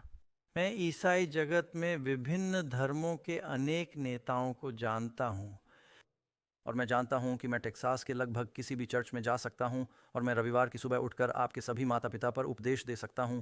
आमीन। आमीन। मैं ईमानदारी पर उपदेश दे सकता हूं, चोरी मत करो। कुछ लोग चुप हो जाते लेकिन कुछ लोग मुझे आमीन कह देते। मैं व्यभिचार न करने का उपदेश दे सकता था, लोग शोर मचाते लेकिन मुझे आमीन मिलती। मैं उपदेश दे सकता था, लालच मत करो। मैं मूर्ति पूजा न करने का उपदेश दे सकता हूं। कुछ चर्चों को इससे समस्या होगी, अधिकांश प्रोटेस्टेंट चर्च नहीं। मैं बाकी 9 आज्ञाओं पर भी प्रचार कर सकता हूं, आमीन आमीन आमीन आमीन। लेकिन फिर मैं कहता हूं सप्त के दिन को याद रखो, लोग जाएंगे, आमीन। 7वें दिन मौन। मैं स्टूडियो से 1 सेकंड के लिए कैमरा घुमाने के लिए कहूँगा, और बुरा मत मानना, अगर आप गवाह संरक्षण कार्यक्रम में हैं तो आप अभी अपना सिर नीचे कर सकते हैं। या फिर चुपचाप निकल जाऊं, लेकिन मैं दर्शकों की प्रतिक्रिया जानना चाहता हूं। मुझे पवित्र शास्त्र में एक भी आज्ञा दिखाइए कि पहले दिन को सप्त के समान पवित्र माना जाए। मैं दोहराऊंगा, अगर आपके पास है तो मैं इसे सबको दोहराऊंगा। मुझे पता है कि सप्ताह के पहले दिन के बारे में 8 आयतें हैं, उनमें से एक में भी हमें इसे सप्त मानने का आदेश नहीं दिया गया है। प्रथम कुरिन्थियों 16 में उन्होंने कहा, सप्ताह के पहले दिन भेंट चढ़ाओ कि जब मैं आऊं तब तुम्हारी सभाओं में कोई भेंट ना हो। और फिर आप प्रेरितों के काम अध्याय 20 में पढ़ सकते हैं, तो कुछ खिड़की से बाहर गिर जाता है और उस पर लिखा है कि वह शनिवार रात को प्रचार कर रहा है, और सप्ताह के पहले दिन जो रविवार की सुबह थी वह प्रस्थान के लिए तैयार हो रहा है। यह सप्त की सभा थी जो सूर्यास्त तक चलती थी, जिसका अर्थ था कि यह सप्ताह का पहला दिन था। और वे सब्त के दिन पूरे दिन एक साथ रहे। और यही एकमात्र चीज़ है जो उनके पास है। अब परमेश्वर के लोगों के लिए 10 आज्ञाएं आधारभूत थीं। अगर मैं अचानक आपसे कहूँ मित्रों, शायद आपने सुना नहीं होगा, लेकिन कानून बदल जाता है। आप जानते हैं हमारा नया सप्ताह रविवार से शुरू हो रहा है। अब से पूरे टेक्सास में हम बदलाव करेंगे और सड़क के दूसरी ओर से इंग्लैंड की तरह शुरुआत करेंगे। हो सकता है आपने ये न सुना हो, लेकिन मेरी बात पर विश्वास करें। आप में से कितने लोग मुझ पर विश्वास करेंगे? जानते हैं क्यों? क्योंकि आप जानते हैं कि यदि सरकार कोई कानून बदलने जा रही है जो हमारे समाज के लिए इतना आधारभूत है कि इसका पूरी तरह से प्रचार किया जाएगा, नए नियम में खतने की रस्म के बारे में जो तर्क दिए गए हैं उन पर गौर करें। और सब्त के दिन धार्मिक नेताओं के साथ यीशु का हर विवाद कभी इस बात पर नहीं था कि सब्त का पालन किया जाए या नहीं। यह इस बारे में था कि सब्त का पालन कैसे किया जाए। उन्होंने कभी नहीं कहा कि इसे मत रखो। इसलिए यदि मैं थोड़ा बहक जाऊं तो मुझे क्षमा करें। मैं तो बस वही अनुभव कर रहा हूं जो मुझे तब महसूस हुआ था जब मैंने पहली बार ये चीज़ें सीखी थीं। और ये बहुत ही चौंकाने वाली बात है कि ईसाई जगत का इतना बड़ा हिस्सा गायब हो सकता है। परमेश्वर की आज्ञाओं में से एक, ये 10 सिफारिशें नहीं हैं, है ना? ये कोई 10 अच्छे विचार या बड़े सुझाव नहीं हैं। ये ईश्वर की आज्ञाएं हैं। पॉल, क्या आप जानते हैं कि जब पॉल पहली बार धर्म परिवर्तन से पहले ईसाइयों की तलाश में गए थे, तो क्या आप जानते हैं कि वह ईसाइयों की तलाश में कहाँ गए थे? उन्होंने कहा कि वह आराधनालयों में घुस गए और उन्हें गिरफ्तार कर लिया। क्यों? क्योंकि वे यहूदियों के साथ उसी दिन मिल रहे थे। आप में से कुछ लोग एक सवाल लिखिए, ये बदलाव कब हुआ? ऐतिहासिक रूप से क्या हुआ? ईसा के बाद सैकड़ों वर्षों तक ऐसा नहीं हुआ। जब यहूदी आराधनालय से बाहर निकले, अन्य जातियों ने विनती की कि ये शब्द अगले सप्त के दिन प्रचार किया गया। संख्या 7। क्या यीशु का यह इरादा था कि उसके लोग उसके पापों के लिए मरने के बाद भी सब्त का पालन करें? मत्ती 24 में समय की ओर देखते हुए उन्होंने कहा, प्रार्थना करो कि तुम्हारी उड़ान सर्दियों में या किसी और मौसम में न हो। सब्त का दिन। वह 40 साल पीछे देख रहे हैं और लोग कहते हैं, ठीक है, ऐसा इसलिए है क्योंकि यरूशलेम के द्वार सब्त के दिन बंद कर दिए जाते थे। नहीं, वे बंद नहीं किए जाते थे। लोग जाते थे। केवल नहमायाह के समय में ही उसने धमकी दी थी। सब्त के दिन लोग अन्य जातियों के साथ व्यापार कर रहे थे, इसलिए फाटक बंद कर दिए गए। लोगों को आने जाने की आज़ादी थी। सब्त के दिन वे जैतून पहाड़ पर या अलग अलग जगहों पर जाते थे।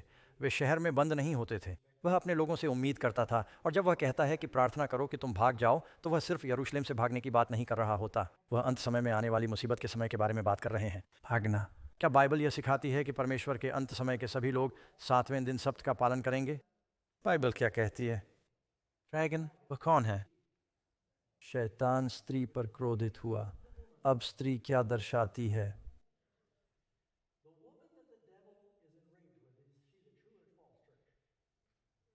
अगर शैतान उससे नाराज है तो उसे ही सच्चा चर्च होना चाहिए। क्या यह बात समझ में आती है? शैतान एक स्त्री से क्रोधित हो गया और युद्ध करने चला गया शेष बचे हुए उसके वंश के शेष भाग या उसकी संतान के साथ, जो परमेश्वर की आज्ञाओं को मानते हैं और यीशु की गवाही देते हैं। शैतान विशेष रूप से किससे घृणा करता है? जो आज्ञाओं का पालन करते हैं। जानवर की पूरी छाप किस बारे में है? लोगों को परमेश्वर की एक आज्ञा तोड़ने के लिए मजबूर करने की कोशिश। तो परमेश्वर के लोगों, ये बात भले ही लोकप्रिय ना हो, लेकिन यीशु ने कहा, भीड़ के पीछे मत चलो, बुराई करने के लिए तैयार रहो। पिछले दिनों किसने कहा था कि यह लोकप्रिय होगा? आपके विश्वास की परीक्षा होगी। परमेश्वर का भय मानो। प्रकाशित वाक्य 14, यीशु के आने से ठीक पहले। आपको ये 3 स्वर्गदूतों के संदेश मिले हैं जो दुनिया को भेजे गए हैं। और प्रकाशित वाक्य 14 में कहा गया है, मैंने मनुष्य के पुत्र को आकाश के बादलों पर आते देखा। उससे ठीक पहले यह क्या कहता है? परमेश्वर से डरो और उसकी महिमा करो, क्योंकि उसके न्याय करने का समय आ पहुंचा है। और उसकी आराधना करो जिसने आकाश और पृथ्वी और समुद्र और जल के सोते बनाए। ये चौथी आज्ञा से उद्धृत है। सप्त चौथी आज्ञा है, जहां वह कहता है, प्रभु ने 6 दिनों में आकाश, पृथ्वी और समुद्र की रचना की। यह हमें सृष्टिकर्ता की आराधना करने के लिए वापस बुला रहा है। यहाँ संतों का धैर्य है। यहाँ वे लोग हैं जो प्रकाशित वाक्य 14 का पालन करते हैं। ये वे लोग हैं जो परमेश्वर की आज्ञाओं का पालन करते हैं। अब आप में से कितने लोग कुछ आज्ञाओं का पालन करते हैं? मुझे अपने हाथ देखने दो। हर हाथ ऊपर उठना चाहिए। कुछ हाथ तो तुम भी ऊपर ही रखो। जब तुम सो रहे हो तो क्या? मेरा मतलब है, आप जानते हैं, जेल में हर कोई कुछ आज्ञाओं का पालन करता है। क्या परमेश्वर अंत समय में ऐसे लोगों की तलाश कर रहा है जो उनमें से कुछ को बचा सकें कुछ समय के लिए? व्यवस्था विवरण अध्याय 5। मुझे लगता है कि यह श्लोक 19 है। मूसा ने कहा, काश मेरी प्रजा मेरा भय मानती और मेरी सब आज्ञाओं को मानती। हमेशा यही कामना करते हैं कि उनका और उनके बाद उनके बच्चों का भला हो, कि उनका भला हो। परमेश्वर हम मित्रों को आशीष देना चाहता है। धन्य हैं वे जो उसकी आज्ञाओं पर चलते हैं। ये बाइबल का आखिरी अध्याय है, ताकि वे जीवन के वृक्ष के पास आने का अधिकार पाएं और नगर के फाटकों से प्रवेश कर सकें। मित्रों, जब मैंने सत्य के सत्य को सीखा तो मैं आपको बता सकता हूं कि यह मेरे लिए एक आशीर्वाद रहा है। संख्या 9, क्या स्वर्ग में बचाए गए सभी लोग सत्य का पालन करेंगे? बाइबल क्या कहती है? शायह 66 की 32 और 35 आयतों को देखिए। यहोवा की यह वाणी है कि नया आकाश और नई पृथ्वी जो मैं बनाने पर हूँ वे मेरे आगे आगे चलती रहेंगी। इस प्रकार तुम्हारा वंश और तुम्हारा नाम बना रहेगा, और ऐसा होगा कि एक अमावस्या से दूसरी अमावस्या तक, यानी महीने दर महीने, और एक सप्त से दूसरे सप्त तक सब प्राणी आकर मेरे सामने दंडवत करेगा। अब हम क्या कर रहे हैं? उसके सामने दंडवत करने आ रहे हैं। क्या सप्त का दिन एक साथ इकट्ठा होकर उसके सामने आराधना करने का समय है? क्या यह कहता है कि सभी यहूदी मेरे सामने आकर आराधना करेंगे? क्या यही कहा गया है? वह नए स्वर्ग और नई पृथ्वी, यानी पूरी तरह से शरीर की बात कर रहा है। हम जानते हैं कि आदम ने इसे बगीचे में रखा था। हम जानते हैं कि इजरायलियों ने भी इसे रखा था। हम जानते हैं कि यीशु और उसके प्रेरितों ने इसका पालन किया, और इसे परमेश्वर के विश्वास योग्य लोगों ने इतिहास से लेकर वर्तमान तक बनाए रखा है। हम इसे स्वर्ग में रखेंगे। क्या यह उचित है कि हम इसे अभी भी अपने पास रखें? मुझे भी ऐसा ही लगता है।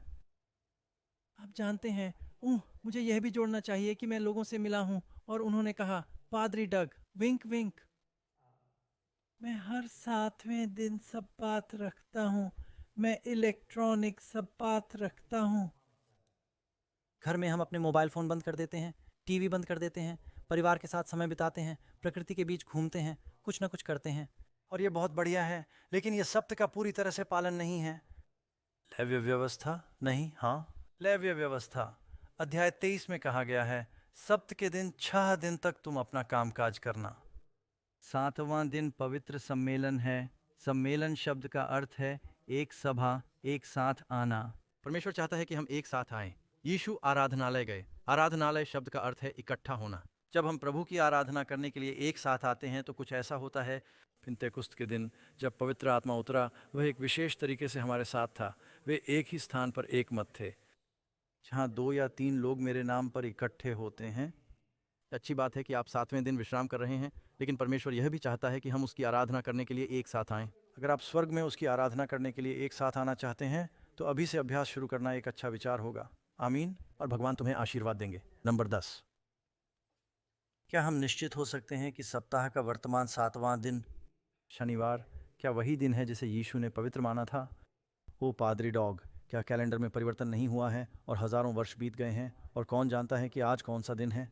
ये बात मुझे हमेशा हंसाती है, क्योंकि लोगों को सप्ताह के दिनों के बारे में तब तक कोई भ्रम नहीं होता जब तक वे सप्त के सत्य को नहीं जान लेते।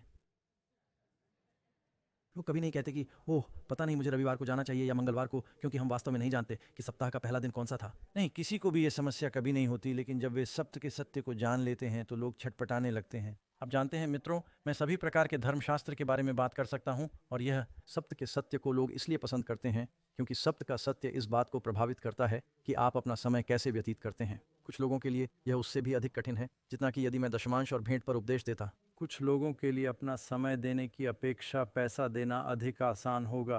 लेकिन भगवान कहते हैं, अगर तुम मुझसे प्यार करते हो तो मैं यह गुणवत्तापूर्ण समय चाहता हूँ। क्या मैं तुम्हारा परमेश्वर हूँ? क्या तुम मेरी पूजा करते हो? तो क्या दिन बदल गए हैं? आप बाइबल में देख सकते हैं और आपको साफ पता चल जाएगा कि वो दिन क्या थे। उस दिन ये लूका 35 पद 4 है और ये लूका 24 पद 1 में जाता है। इसे स्वयं पढ़ें।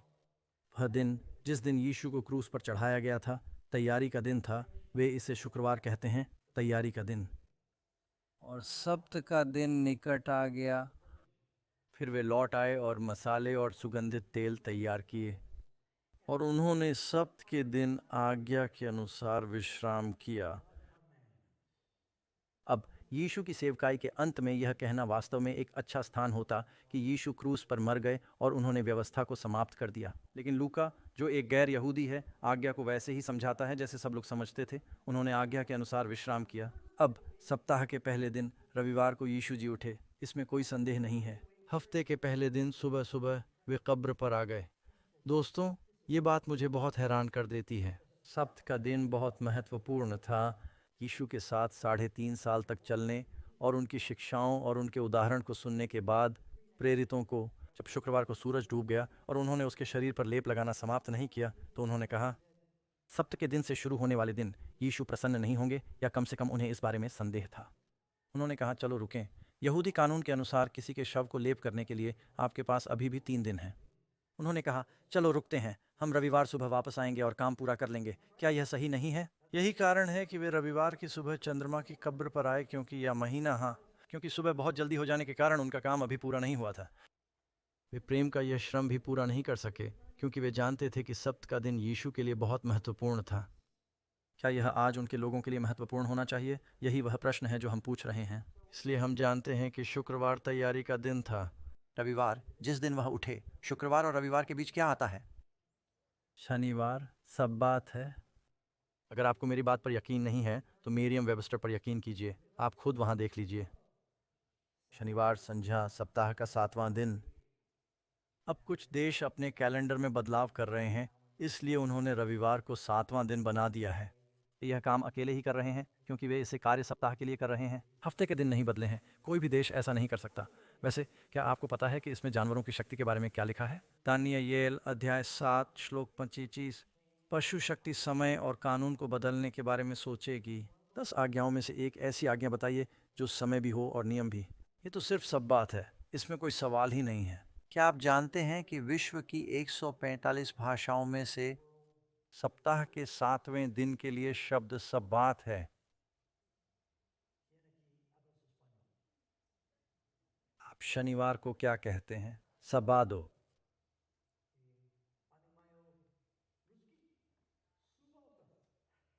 और आप इन सभी विभिन्न भाषाओं से गुजर सकते हैं।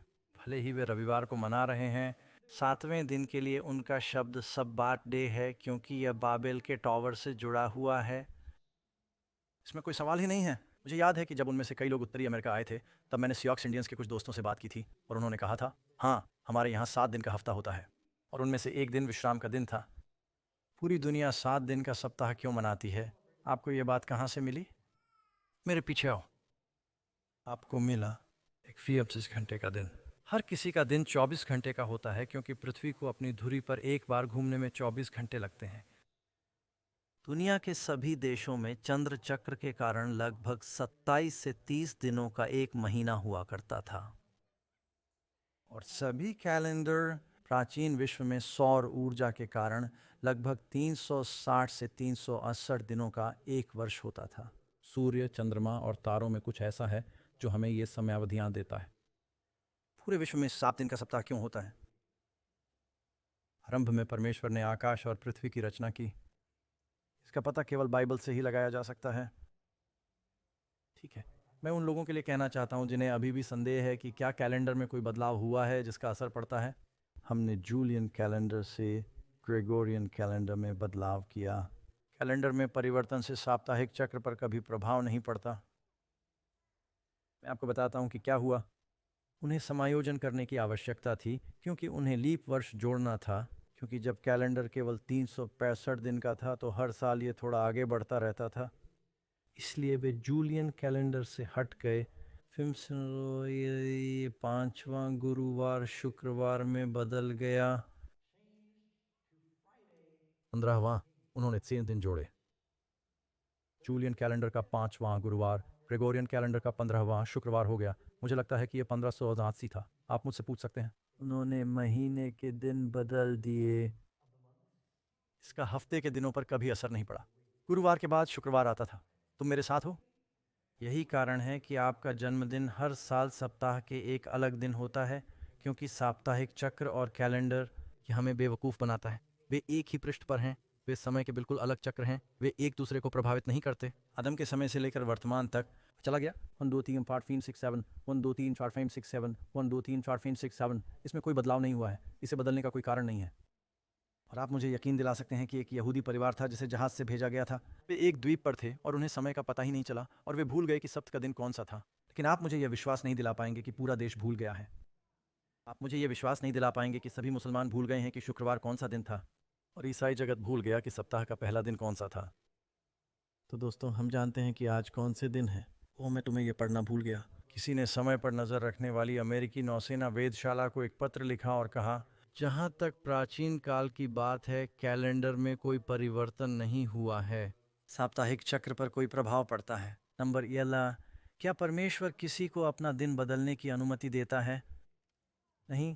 बाइबल कहती है कि परमेश्वर का हर वचन पवित्र है, उसके वचनों में कुछ न जोड़ें, ऐसा न हो कि वह तुम्हें डांटे और तुम झूठे ठहरो। इसलिए परमेश्वर के लोगों के लिए विश्राम बाकी है, यही नया नियम है। इब्रानियों में विश्राम शब्द का अर्थ सब्बातिस्मोस है, इसलिए परमेश्वर के लोगों के लिए एक विश्राम दिन बाकी है। परमेश्वर ने अपनी एक भी आज्ञा रद्द नहीं की। यीशु द्वारा 10 आज्ञाएं और व्यवस्था विवरण 5:1-17 देने से ठीक पहले उन्होंने चेतावनी दी कि किसी को भी इनमें कुछ जोड़ना या घटाना नहीं चाहिए। परमेश्वर ने एक वाचा बांधी है जो सदाकाल तक बनी रहेगी। संख्या 12।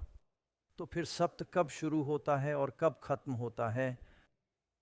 उत्तर, बाइबल कहती है कि तुम शाम से शाम तक अपना सप्त मनाओगे। यह लेव्य व्यवस्था 13 श्लोक में 3 है। और लोग चंगे होने का इंतजार कर रहे थे। उन्होंने सोचा कि यदि यीशु उन्हें सप्त के दिन चंगा कर देगा तो धार्मिक नेता नाराज हो जाएंगे, इसलिए उन्होंने सूर्यास्त तक इंतजार किया ताकि वे आकर ठीक हो सकें। यीशु ने यह नहीं कहा कि सप्त के दिन लोग ठीक नहीं हो सकते, सप्त के दिन लोगों को ठीक करना सही है। क्या आप मेरे साथ हैं? बहस इस बात पर थी कि सप्त का पालन कैसे किया जाए। और ऐसा ही कहा गया है। मार्क 1:32। शाम के समय जब सूर्य अस्त हो गया था। सब्बात सूर्यास्त से शुरू होकर सूर्यास्त पर समाप्त होता है। अब दुनिया भर में दिन 24 घंटे के होते हैं। कोई मुझसे पूछेगा कि आप अंतर्राष्ट्रीय अंतरिक्ष स्टेशन पर सब्बात का पालन कैसे करते हैं? लिख लो, मैं अभी जवाब नहीं दे रहा हूँ। संख्या शिप्सन प्रकाशित वाक्य अध्याय 1 पद 10 में आप प्रभु का दिन कौन सा पाते हैं? अब बाइबल हमें बताती है कि यूहन्ना, और ये प्रकाशित वाक्य 1 पद 9 और 10 है। मैं यूहन्ना अपने पतमुस नामक टापू पर था। परमेश्वर के वचन और यीशु मसीह की गवाही के कारण मैं प्रभु के दिन आत्मा में था और मैंने अपने पीछे तुरही जैसी ऊंची आवाज़ सुनी। अब दोस्तों, मैं जानता हूं कि यह संवेदनशील मामला है और मैं किसी को भी चोट नहीं पहुंचाना चाहता। यदि मैं ये बात कहने में कुछ ज़्यादा ही जोर दे रहा हूँ तो मुझे क्षमा करें। आपने कितनी बार किसी पादरी को यह कहते सुना है कि हम आपको अगले प्रभु दिवस पर फिर मिलेंगे? और वे किस दिन की बात कर रहे हैं? रविवार। बाइबल में कहाँ पर परमेश्वर ने रविवार को प्रभु का दिन कहा है? ये एक अनुमान है। को पता है, सब्बात सत्य के बारे में मुझे आश्वस्त करने वाली चीज़ों में से एक, मैं अपना ध्यान भटका रहा हूँ, माफ़ करना। यदि आप इसके बारे में अधिक जानना चाहते हैं, एक बहुत अच्छी वेबसाइट है। इसका नाम है sabbathtruth.com, sabbathtruth.org। ये सब्बात की सबसे शानदार वेबसाइटों में से एक है। इसमें पूरा इतिहास, हर तरह की जानकारी मौजूद है। आपको दुनिया भर के प्रमुख मंत्रियों के उद्धरण मिलेंगे जिनके बारे में मैं बात कर रहा हूँ। बैप्टिस्ट, मेथोडिस्ट, प्रेस्बिटेरियन, कांग्रेगेशनलिस्ट, जो स्वतंत्र रूप से कहेंगे। यदि आप बाइबल के अनुसार चलें तो सब्बात के परिवर्तन के लिए बाइबल में एक भी प्रमाण नहीं है। सप्ताह का 7वां दिन अभी भी सब्त का दिन है। तुम्हें sabbathtruth.com लेना चाहिए। लेकिन आपको बाइबल में कहीं भी ऐसा नहीं मिलेगा जहां रविवार को प्रभु का दिन कहा गया हो। जब आप बाइबल को देखेंगे तो आपको केवल यही मिलेगा। क्या यह सप्ताह के 7वें दिन को प्रभु का दिन कह रहा है? अब आपको पता चला कि मुझे किस बात ने यकीन दिलाया। चलिए मैं आपको कुछ आयतें बताता हूँ। निर्गमन 20 श्लोक 10। लेकिन 7वां दिन, ये 10 आज्ञाएं हैं, लेकिन 7वां दिन यहूदियों का सप्त है। वह कौन सा दिन अपना दिन कहता है? 7वां दिन। यहाँ एक और है, यशायाह 58:13। यदि तू सप्त के दिन के विषय में कुछ न सोचे, मेरे पवित्र दिन पर तेरी इच्छा पूरी करने से मुझे रोको। वह मेरा दिन कौन सा दिन कहता है? सब्बात। यहाँ एक और ऊन है। इसलिए मनुष्य का पुत्र यीशु सप्त के दिन का भी प्रभु है। उसने इसे बनाया, यीशु ने इसे बनाया, उसने इसे चुना। 7वें दिन में कुछ भी गलत नहीं था। क्या सप्त का दिन पाप से पहले आया था या बाद में? पहले। तो क्या यह परमेश्वर की उत्तम मूल योजना का हिस्सा था? क्या परमेश्वर अपनी उत्तम योजना, अदन की वाटिका और जीवन के वृक्ष को पुनर्स्थापित करेगा? हाँ, इसमें कुछ भी गलत नहीं है, इसमें कोई बदलाव भी नहीं है। परमेश्वर अपने पवित्र सप्त के द्वारा घोषणा करता है कि इसे कभी भी सप्ताह का पहला दिन नहीं कहा जाता। मैं आपको कुछ और दिखाता हूँ। पादरी डग, मुझे लगा था कि यह सिर्फ यहूदियों के लिए है। आप जानते हैं मैं आपको धर्म ग्रंथ उद्धृत करता रहा हूँ। कभी कभी मैं सिर्फ किताब उद्धृत करता हूँ, मैं श्लोक उद्धृत नहीं करता। जानते हो क्यों? मैं चाहता हूं कि आप पूरा अध्याय पढ़ें ताकि आपको संदर्भ समझ में आ जाए। लेकिन अगर आप अपनी बाइबल में यशायाह के अध्याय 56 में देखें तो कुछ लोग कहते हैं, अच्छा पादरी डग, यह यहूदी राष्ट्र के लिए हुआ था। इसे देखिए, शायाह 56 पद 6।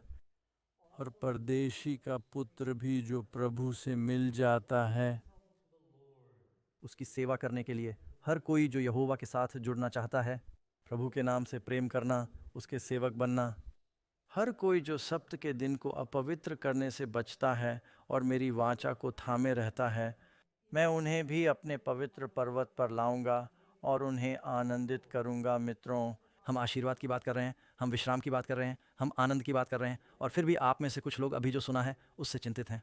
शैतान को अपने से डरने मत दीजिए। मेरे प्रार्थना घर में उन्हें आनंदित करो। यीशु कहते हैं, मेरा घर सब जातियों के लिए प्रार्थना का घर कहलाएगा। यह सबके लिए है। क्या आप आमीन कह सकते हैं? क्या आप एक बात जानते हैं जिसने मुझे आश्वस्त किया? जब मैंने पहली बार ये बातें सीखी तो मैंने यीशु को स्वीकार कर लिया, गुफा में बाइबल पढ़ने लगा, चर्च जाने लगा। मेरी कोई प्राथमिकता नहीं थी। मैं बस एक ईसाई चर्च में जाना चाहता था, यह विश्वास करने के लिए कि मैं कई अलग अलग चर्चों में गया हूँ।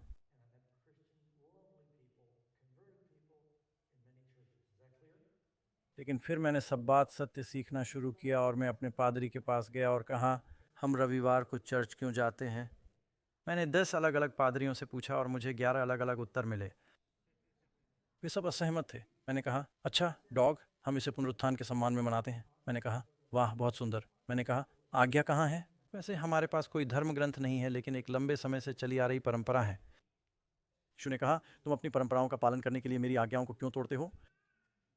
फिर मैं एक दूसरे पादरी के पास गया। उन्होंने कहा, डग, अब हम व्यवस्था के अधीन नहीं हैं, अब हम अनुग्रह के अधीन हैं। मैंने कहा, तो क्या हमें 10 आज्ञाओं का पालन करने की आवश्यकता नहीं है? खैर, हमें नए नियम में दोहराई गई 10 आज्ञाओं का पालन करना होगा। इसलिए मैं गया और नए नियम को देखा। मैंने कहा, आप जानते हैं, नए नियम में एकमात्र आज्ञा जो दोहराई नहीं गई है वह कहती है, तुम अपने प्रभु परमेश्वर का नाम व्यर्थ नहीं लेना, क्योंकि जो उसका नाम व्यर्थ लेता है प्रभु उसे निर्दोष नहीं ठहराएगा। क्या हम इसे तोड़ सकते हैं? उन्होंने सोचा कि सप्त का दिन नए नियम में नहीं है। यह सच है। किसी को भी आपको मूर्ख मत बनने दीजिए।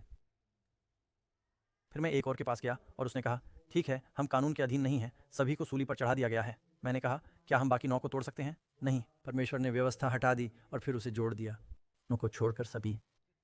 ये तो ऐसा है जैसे आप कह रहे हो, मेरी एक उंगली में दर्द हो रहा है तो मैं बाकी 10 उंगलियां काट दूंगा और बाकी 9 वापस सिल दूंगा। इसका कोई मतलब नहीं है।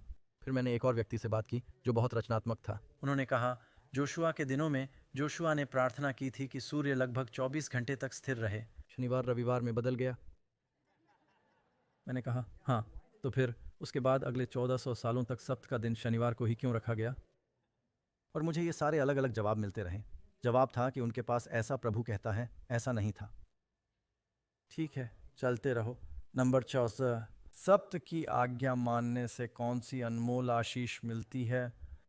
उत्तर, वह कहता है, मैं तुम्हारे साथ चलूंगा और मैं तुम्हें क्या दूंगा? आराम।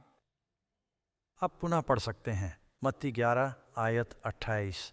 हे सब परिश्रम करने वालों और बोझ से दबे हुए लोगों, मेरे पास आओ और मैं तुम्हें विश्राम दूंगा। आप में से कुछ लोगों को स्वास्थ्य संबंधी समस्याएं हैं, ये तनाव से संबंधित है। आप पा सकते हैं कि सप्त के सत्य को अपनाने से आपको चंगाई मिलेगी। ये आपके जीवन में भी आएगा, क्योंकि हम जो विश्वास करते हैं, इब्रानियों 4 आयत 3, क्योंकि हम जो विश्वास करते हैं उसमें प्रवेश करते हैं। क्या हम उस विश्राम में प्रवेश करते हैं? और फिर पहला यूहन्ना 5:3, क्योंकि परमेश्वर का प्रेम यह है कि हम उसकी आज्ञाओं को माने। और दोस्तों, उसकी आज्ञाएं बोझिल नहीं हैं, ये बोझ बनने के लिए नहीं है। इसका मतलब है एक आशीर्वाद। लेकिन मुझे पता है कि मैं भी आपकी तरह ही था, ये अलग है। बहुत से लोगों ने ये पहले कभी नहीं सुना होगा। बस अपने आप से पूछिए, क्या ये बाइबल से संबंधित है? और जब भी तुम्हें संदेह हो तो कहो, हे प्रभु, मैं वही करूँगा जो तुमने किया। जब आप यीशु के न्याय के दिन के सामने खड़े होंगे और वह कहेगा, आपने 7वें दिन सप्त क्यों मनाया? मैं कहूँगा, हे प्रभु, यह आपकी 10 आज्ञाओं में से एक है और मुझे ऐसी कोई आज्ञा नहीं मिली जिसमें कहा गया हो कि इसे अब और मत रखो, इसलिए मैंने इसे रखा। जब भी आपको कोई संदेह हो तो सुरक्षित रहें। दोस्तों, यीशु का अनुसरण करें और आप सुरक्षित रहेंगे। उनके वचन का पालन करें। और अंत में वह कहता है, अगर तुम मुझसे प्यार करना चाहती हो, मेरी आज्ञाओं को मानो। उस आज्ञा को मानने का क्या कारण है? क्योंकि आप उनसे प्यार करते हैं। और मित्रों, सप्त का दिन पवित्र, पवित्रतापूर्ण गुणवत्ता प्रदान करता है। यीशु के साथ अपने प्रेम संबंध को पोषित करने का धन्य समय। क्या आप जानते हैं कि जीवन में हमारी सबसे बड़ी समस्याएं प्रेम संबंधी समस्याएं हैं? हमारी समस्याएं आमतौर पर लोगों के साथ होती हैं और ये प्रेम समस्याएं हैं। अगर हम लोगों से ज़्यादा प्यार कर पाते तो हम उनके साथ बेहतर व्यवहार कर पाते। सुनहरा नियम है, दूसरों के साथ वैसा ही व्यवहार करो जैसा तुम चाहते हो कि वे तुम्हारे साथ करें। हमारी सबसे बड़ी समस्या यह है कि हम परमेश्वर से ज़्यादा प्रेम नहीं करते। अगर आप परमेश्वर से ज़्यादा प्रेम करेंगे तो आप उनकी बेहतर सेवा कर पाएंगे। सप्त का दिन हमें परमेश्वर के साथ और अधिक समय बिताने का पवित्र समय प्रदान करता है। परमेश्वर के लोगों के साथ और अधिक समय बिताने का पवित्र समय प्रदान करता है। उसके वचनों को सीखना, अपने विश्वास को मजबूत करना, विश्राम पाना। यह दिन, हाँ, सप्ताह के नियमित कार्य से कुछ शारीरिक आराम का भी दिन है। और मैं जानता हूं कि आप में से कुछ लोग सोच रहे होंगे, पादरी डॉग, मेरी नौकरी और मेरे जीवन के साथ मुझे नहीं पता कि मैं कैसे करूंगा। अब इसके बारे में चिंता मत करो। मैंने कभी किसी ऐसे व्यक्ति को नहीं देखा जिसने अपना निर्णय यीशु का अनुसरण करने के लिए और उसने समुद्र को विभाजित नहीं किया और पहाड़ों को नहीं हटाया। एक बार जब आप यह निश्चय कर लें कि आप परमेश्वर की इच्छा पूरी करना चाहते हैं तो वह आपके लिए चमत्कार करेगा। आमीन। वह अब भी एक अद्भुत ईश्वर है। आप कहते हैं, हे प्रभु, ये आपका सत्य है, मुझे नहीं पता कैसे, लेकिन मैं तुम्हें पहले स्थान पर रखूंगा और वह तुम्हें आशीर्वाद देगा। प्रभु की नज़रें लोगों पर टिकी हैं, इससे वह पहले स्थान पर आ जाएगा और वह आपके लिए अद्भुत काम करेगा। तो अभी समस्याओं के बारे में चिंता मत करो। ज़रा खुद से पूछिए, क्या यह बाइबल से है? क्या यह यीशु का वचन है? क्या यह यीशु का उदाहरण है? तुम अपना फैसला करो। कहो, मैं तुम्हारे रब का अनुसरण करूंगा और देखो वह तुम्हारे लिए क्या करता है। क्या मैं तुम्हारे लिए दुआ कर सकता हूँ कि वह अभी ऐसा करेगा? प्रेमी प्रभु, आपके सत्य के लिए धन्यवाद जो हमें स्वतंत्र करता है। प्रभु, इस अद्भुत आज्ञा के माध्यम से प्राप्त होने वाले पवित्रीकरण, पुनरुत्थान के आशीर्वाद के लिए धन्यवाद। और मैं प्रार्थना करता हूँ कि आप यहाँ हर व्यक्ति के साथ रहें, उन्हें आशीर्वाद दें ताकि वे उस धन्य विश्राम का अनुभव कर सकें। और मैं प्रार्थना करता हूँ प्रभु कि आप हम सभी को अपने वचन का अध्ययन करने के लिए पुनः एक साथ लाएंगे। कल सुबह हम प्रार्थना करते हैं कि हमारा जीवन परिवर्तित हो जाए, हम अपने उद्धारकर्ता के समान बन जाएं। उसके नाम में हम प्रार्थना करते हैं, आमीन। धन्यवाद दोस्तों, ईश्वर आपका भला करे। कल सुबह हमारा अगला अध्ययन न चूकें। जंगल में स्त्री, प्रकाशित वाक्य 12। प्रकाशित वाक्य के सबसे रोमांचक अध्यायों में से एक आप यहाँ रहना चाहते हैं। अपने दोस्तों और दुश्मनों को साथ लेकर आओ और एक साथ आओ। ईश्वर तुम्हारा भला करे। बहुत बहुत शुक्रिया।